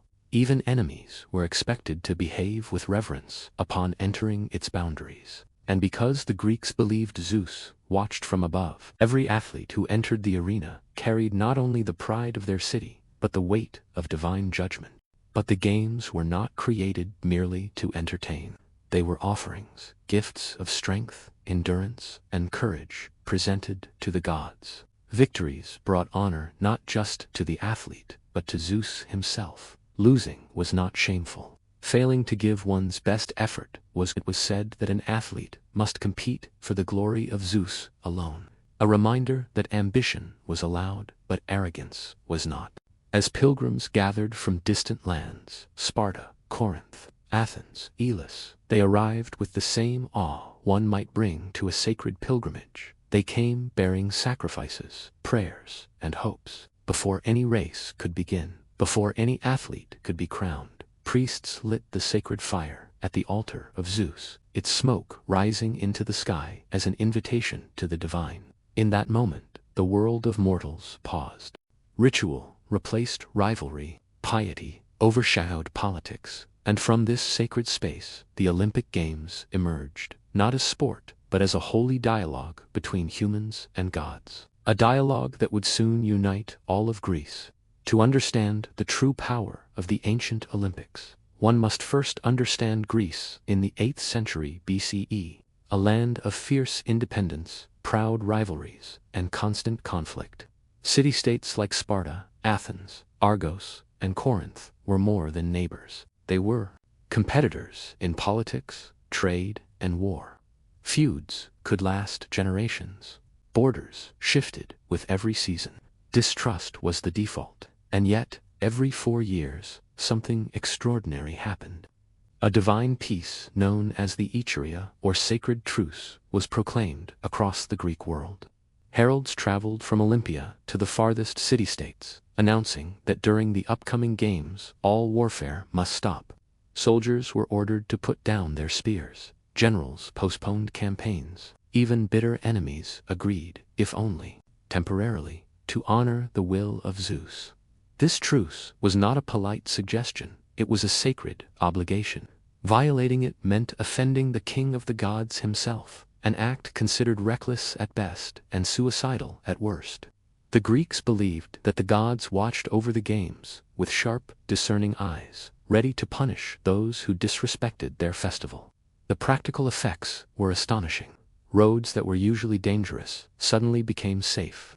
Pilgrims could walk hundreds of miles across mountains, past hostile territories, and through strange cities without fear. Athletes, trainers, poets, merchants, and spectators made their way to Olympia in long caravans, united by a purpose greater than politics. For many Greeks, the journey itself was a spiritual transformation.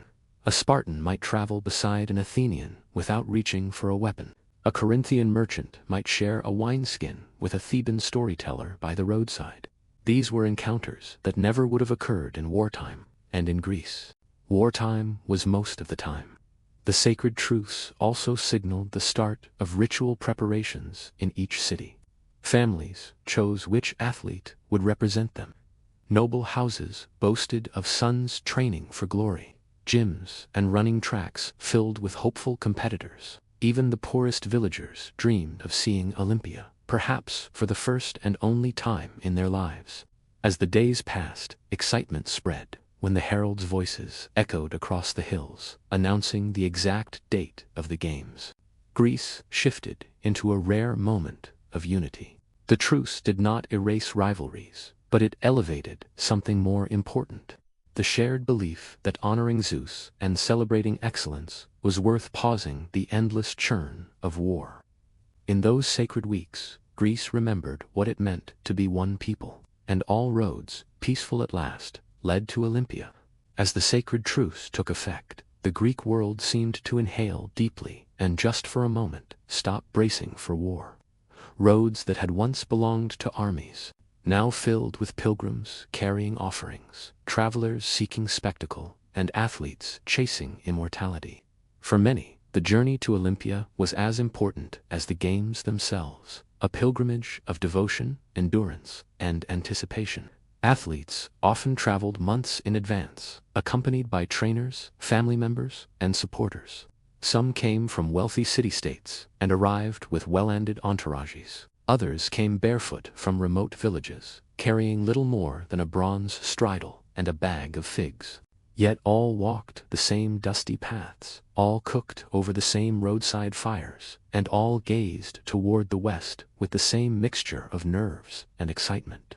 Along the way, small towns and sanctuaries offered places to rest, pray, and prepare. Inns overflowed. Merchants set up stalls, selling oil, salted fish, pottery, and amulets said to bring Zeus's favor. Poets and musicians performed for coins, turning the journey into a moving festival. Even storytellers gathered crowds recounting the victories of legendary athletes, men who had lifted bulls, outrun horses, or been crowned 3, 4, even 5 times. But the pilgrimage wasn't only festive, it was a test. Athletes were expected to obey strict moral and physical discipline on the road. They trained in the mornings, abstained from excessive food or wine, and slept on hard surfaces to condition their bodies. They avoided impurity, prayed daily, and treated the journey not as a vacation, but as the beginning of the competition. The closer they came to Olympia, the more reverent the atmosphere became. Travelers crossed rivers believed to be sacred, passed shrines to Hermes and Apollo, and walked beneath towering oak trees said to whisper oracles. The landscape itself seemed to prepare them for what awaited. Finally, after long days of marching, the travelers reached the Royalties, the sacred grove that housed temples, treasuries, altars, and statues. The scent of burning incense drifted through the air. Priests tended sacred fires, and above all stood the monumental temple of Zeus, its pediments gleaming in the sun, its presence overwhelming even the bravest athlete. For many pilgrims, stepping into Olympia felt like stepping out of the mortal world entirely. A place where gods watched from every shadow, a place where the greatest feats of human ability were expected, not exceptional, a place where legends were born. Long before a single runner set foot on the track or a wrestler squared his stance, the ancient Olympics began with rituals, solemn, magnificent, and deeply rooted in the Greek relationship with the divine. For the Greeks, athletic competition was meaningless unless it honored the gods. And Zeus, king of Olympus, demanded nothing less than perfection. The day before the games officially opened, the Royalties transformed into a vast ceremonial theater. Thousands gathered around the great altar of Zeus, a towering mound of ash built from centuries of burnt offerings. Priests robed in white moved with measured steps, their voices rising in hymns older than any recorded Olympiad. The air thickened with the scent of olive branches, incense, and freshly slaughtered animals whose smoke rose in spirals toward the sky. Athletes took part in a sacred oath ceremony at the Bulletarion, the council hall, standing before the statue of Zeus Hyos, Zeus of Oaths. They swore to obey the rules of the games, to compete honorably, and to train rigorously for the required 10 months. Breaking the oath invited not only punishment from officials, but divine wrath. In front of Zeus's steely gaze, no man dared lie. Parents and spectators also offered sacrifices, small bronze figurines, coins, olive wreaths, and textiles. These were tokens of gratitude or desperate prayer. A father might sacrifice a goat, hoping his son would return victorious. A pilgrim might bring a simple offering of barley cake, asking only for safe travel home. The value of the gift mattered less than the sincerity behind it. The most dramatic ritual came with the hecatomb, a public sacrifice of 100 cattle to Zeus. As each animal fell, its blood soaked into the sacred earth, symbolizing purification and awe. The choicest meat was burned for the god. The rest would later feed thousands in a massive communal feast. In this shared meal, rivalry softened. Athletes who would soon battle in the stadium sat side by side, tasting the same sacred food. Musicians played flutes. Poets recited hymns, celebrating Zeus heroes and past Olympic champions. Children ran between the crowds, carrying olive leaves from the sacred grove. Even the wind seemed to hush, as if the world were pausing for the ritual to settle. Across the land, only once the sacrifices were accepted, only once Zeus was honored, could the games begin. For without the blessing of the Father of Gods, no victory meant anything. And without ritual, the Olympics were not competition, they were sacrilege. With the rituals complete and Zeus duly honored, the sanctuary of Olympia shifted from a solemn temple ground into the heart of the Greek world's greatest festival.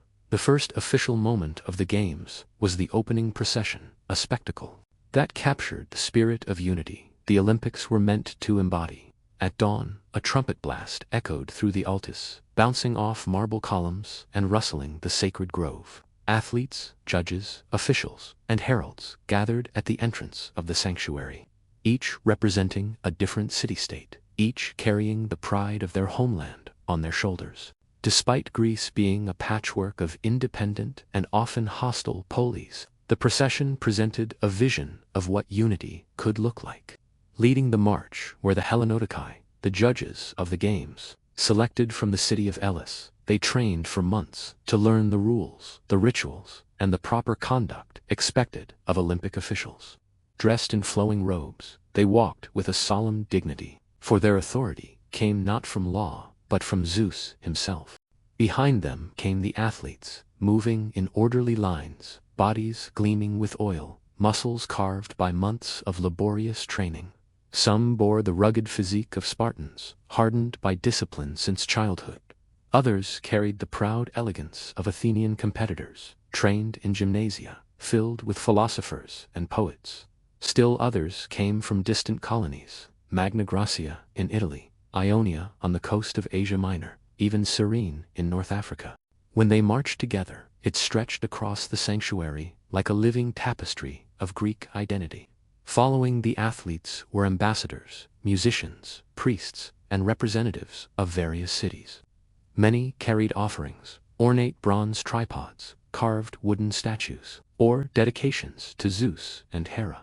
Chants and songs accompanied the march, blending reverence with celebration. The procession wound its way past the temples, the treasuries, and finally into the stadium. An elongated bowl carved into the landscape. No seats existed. Spectators stood or squatted on grassy embankments, thousands crowding shoulder to shoulder. When the athletes entered, a roar rose from the spectators, a thunderous greeting from all of Greece. In that moment, differences dissolved. Spartans stood near Athenians without exchanging insults. Archives applauded Corinthians. Families wept with pride as sons stepped into the arena of heroes. The opening procession did more than begin the Games. It reminded a fractured world that for 5 sacred days, all Greeks walked the same ground, under the same sky, before the same god. When the procession ended and the athletes took their places, all eyes turned toward the stadium, an elongated grassy field carved directly into the earth. Unlike the marble arenas of later centuries, the early Olympic Stadium had no stone seating, no towering walls, no lavish ornamentation. Its simplicity was intentional. The Greeks believed athletic contests should not distract from the purity of the competition or the presence of the divine. This was not entertainment. This was a sacred test of human excellence before the gods. The stadium stretched roughly 192 meters, the length of one stadium, the unit that gave the world the word stadium. At each end stood starting lines carved into stone, worn smooth by centuries of bare feet. Spectators lined the embankments, men of all ages, priests with solemn expressions, aristocrats wrapped in fine cloaks, travelers from distant lands, and even philosophers eager to witness physical ideals in motion. Women, however, were barred from attending. Only priestesses of Deer were permitted inside. For everyone else, the Games were strictly a male domain. A hush fell as the herald stepped forward, raising his hand. His voice rang out across the field, announcing the start of the first and most ancient event, the stayed race, a full sprint from one end of the stadium to the other.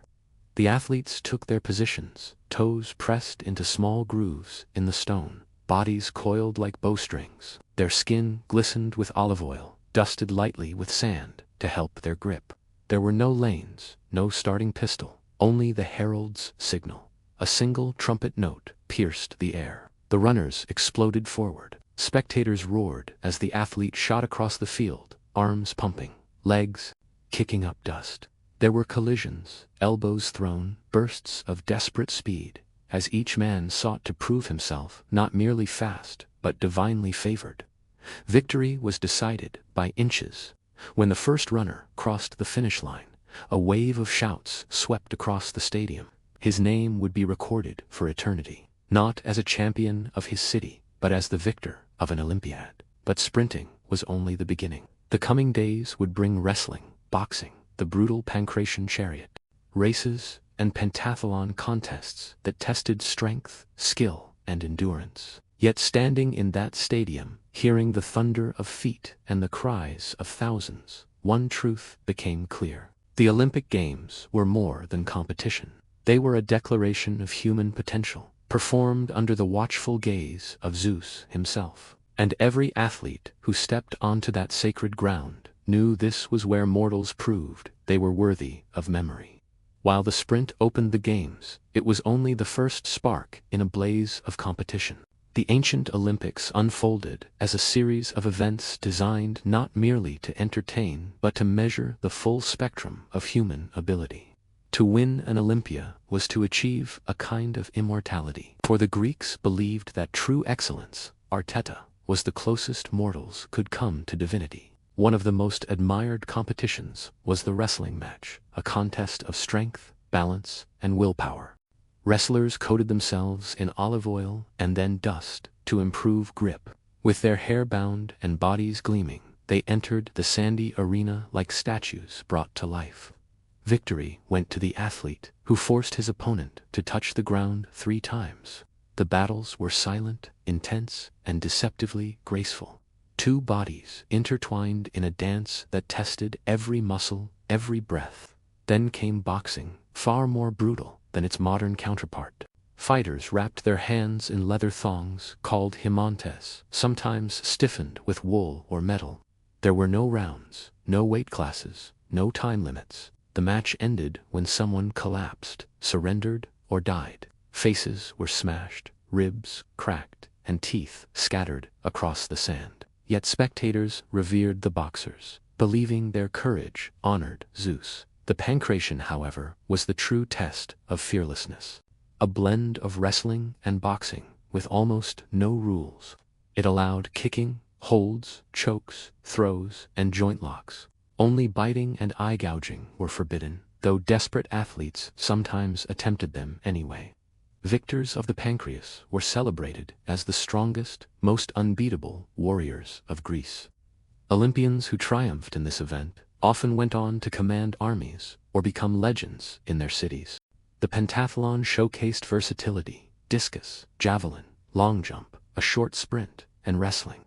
Pentathletes were admired for their balance of speed, agility, and precision. Watching a discus arc through the air or a javelin whistle across the field was like witnessing mastery in motion, a reminder that the Olympics celebrated beauty as much as strength. And then there were the equestrian events, held not in the stadium but in the massive hippodromium. Chariot races were chaotic, violent, and exhilarating. Horses collided, chariots overturned, and dust storms swallowed entire teams. But victory brought immense glory, not for the driver, but for the wealthy owner who sponsored the team. Every event at Olympia revealed a different side of human excellence. Some showcased precision, others courage, others pure endurance, but all of them, in their own way, paid homage to the gods. Proof that mortals could shine brilliantly, even if only for a fleeting moment in the sun. Victory at the ancient Olympics was not decided by medals, nor by national anthems, nor by podium ceremonies. It was determined by a single moment, a judge raising his hand and declaring one name aloud. And with that declaration, an athlete stepped into immortality. Winners were summoned to the temple of Zeus, where the air hung heavy with incense and echoes of hymns. Before the assembly of priests, judges, and thousands of spectators, each victor stood bare-chested, bruised, exhausted, and radiant with triumph. His body bore the marks of combat, scratches from wrestling, swollen knuckles from boxing, dust and sweat dried on his skin, but none of it diminished his glory. To win at Olympia was to be touched by divine favor.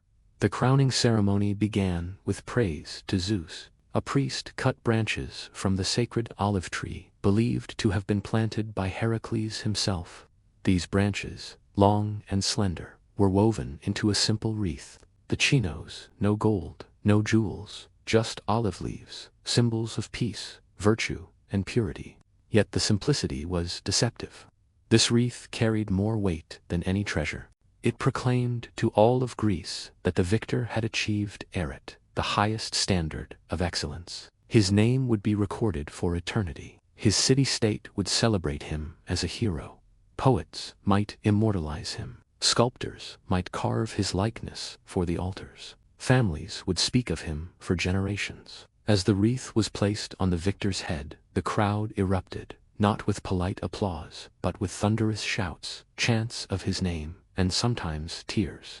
People who had traveled hundreds of miles felt privileged to witness history. Children stared with shining eyes. Old warriors nodded with respect. Even rivals, those he had defeated, often embraced him, acknowledging the divine nature of his achievement. But the celebration did not end at Olympia. When champions returned home, they were greeted as conquering heroes.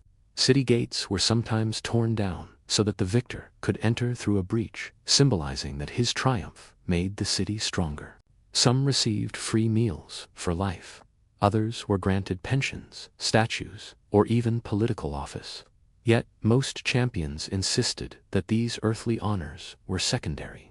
What mattered most was the wreath itself, the knowledge that they had honored Zeus, honored their city, and proven themselves worthy before all of Greece. For in the sacred valley of Olympia, even the briefest moment of victory echoed across centuries, carried by the leaves of a simple olive crown. When the final contest ended and the victors were crowned, Olympia gradually returned to its sacred quiet. Athletes packed their gear, priests extinguished ritual fires, and caravans began the long journey home. But the echo of the games did not fade. It lingered, carried on songs, inscribed on stone, immortalized in memory. What happened in Olympia every 4 years was more than a festival. It was a cultural engine, powerful enough to outlive kingdoms, wars, and shifting civilizations. The games became a marker of time itself. Greeks measured history not by dynasties or conquests, but by Olympiads, 4-year cycles that bound the Greek world into a shared timeline. A victory at the Olympics was not simply an athletic achievement. It was a moment etched into the calendar of an entire civilization. Cities boasted of their champions the way others boasted of walls or temples. A single triumph at Olympia could elevate a modest pace into prominence. What made the games truly enduring, however, was their spirit of unity. Every 4 years, rivals became pilgrims, enemies became spectators. And Greece remembered briefly but powerfully that it was a cultural family bound by language, religion, and tradition. The Olympics kept alive the idea of a shared Greek identity even during centuries when politics tore the region apart. Philosophers, playwrights, and historians praised the games as the purest expression of erit, the striving for excellence in body, mind, and soul. As centuries passed, the festival expanded. New events were added. New temples were built. Artists, poets, and sculptors flocked to Olympia to showcase their works. Victors commissioned statues of themselves, some standing proudly, others depicting the exact pose that won their race or match. For many spectators, walking through Olympia felt like walking through a gallery of living legends. But nothing lasts forever. When Rome eventually conquered Greece, the games continued, but gradually changed. Roman emperors competed for glory. Wealth overshadowed purity. Eventually, in the 4th century CE, the Christian Roman Empire banned pagan festivals.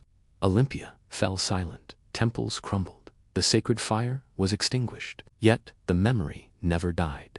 Centuries later, when modern nations sought a symbol of peaceful competition and shared humanity, they looked back to Olympia. They revived the games, not as a religious festival, but as a global celebration of athletic excellence. Today's Olympics, with all their spectacle, technology, and worldwide reach, are descendants of that humble sprint in 776 BCE. What began in a sacred grove with offerings to Zeus became a tradition that spans continents. A reminder that even in a divided world, humanity can unite, if only for a moment, to honor the extraordinary potential of the human spirit.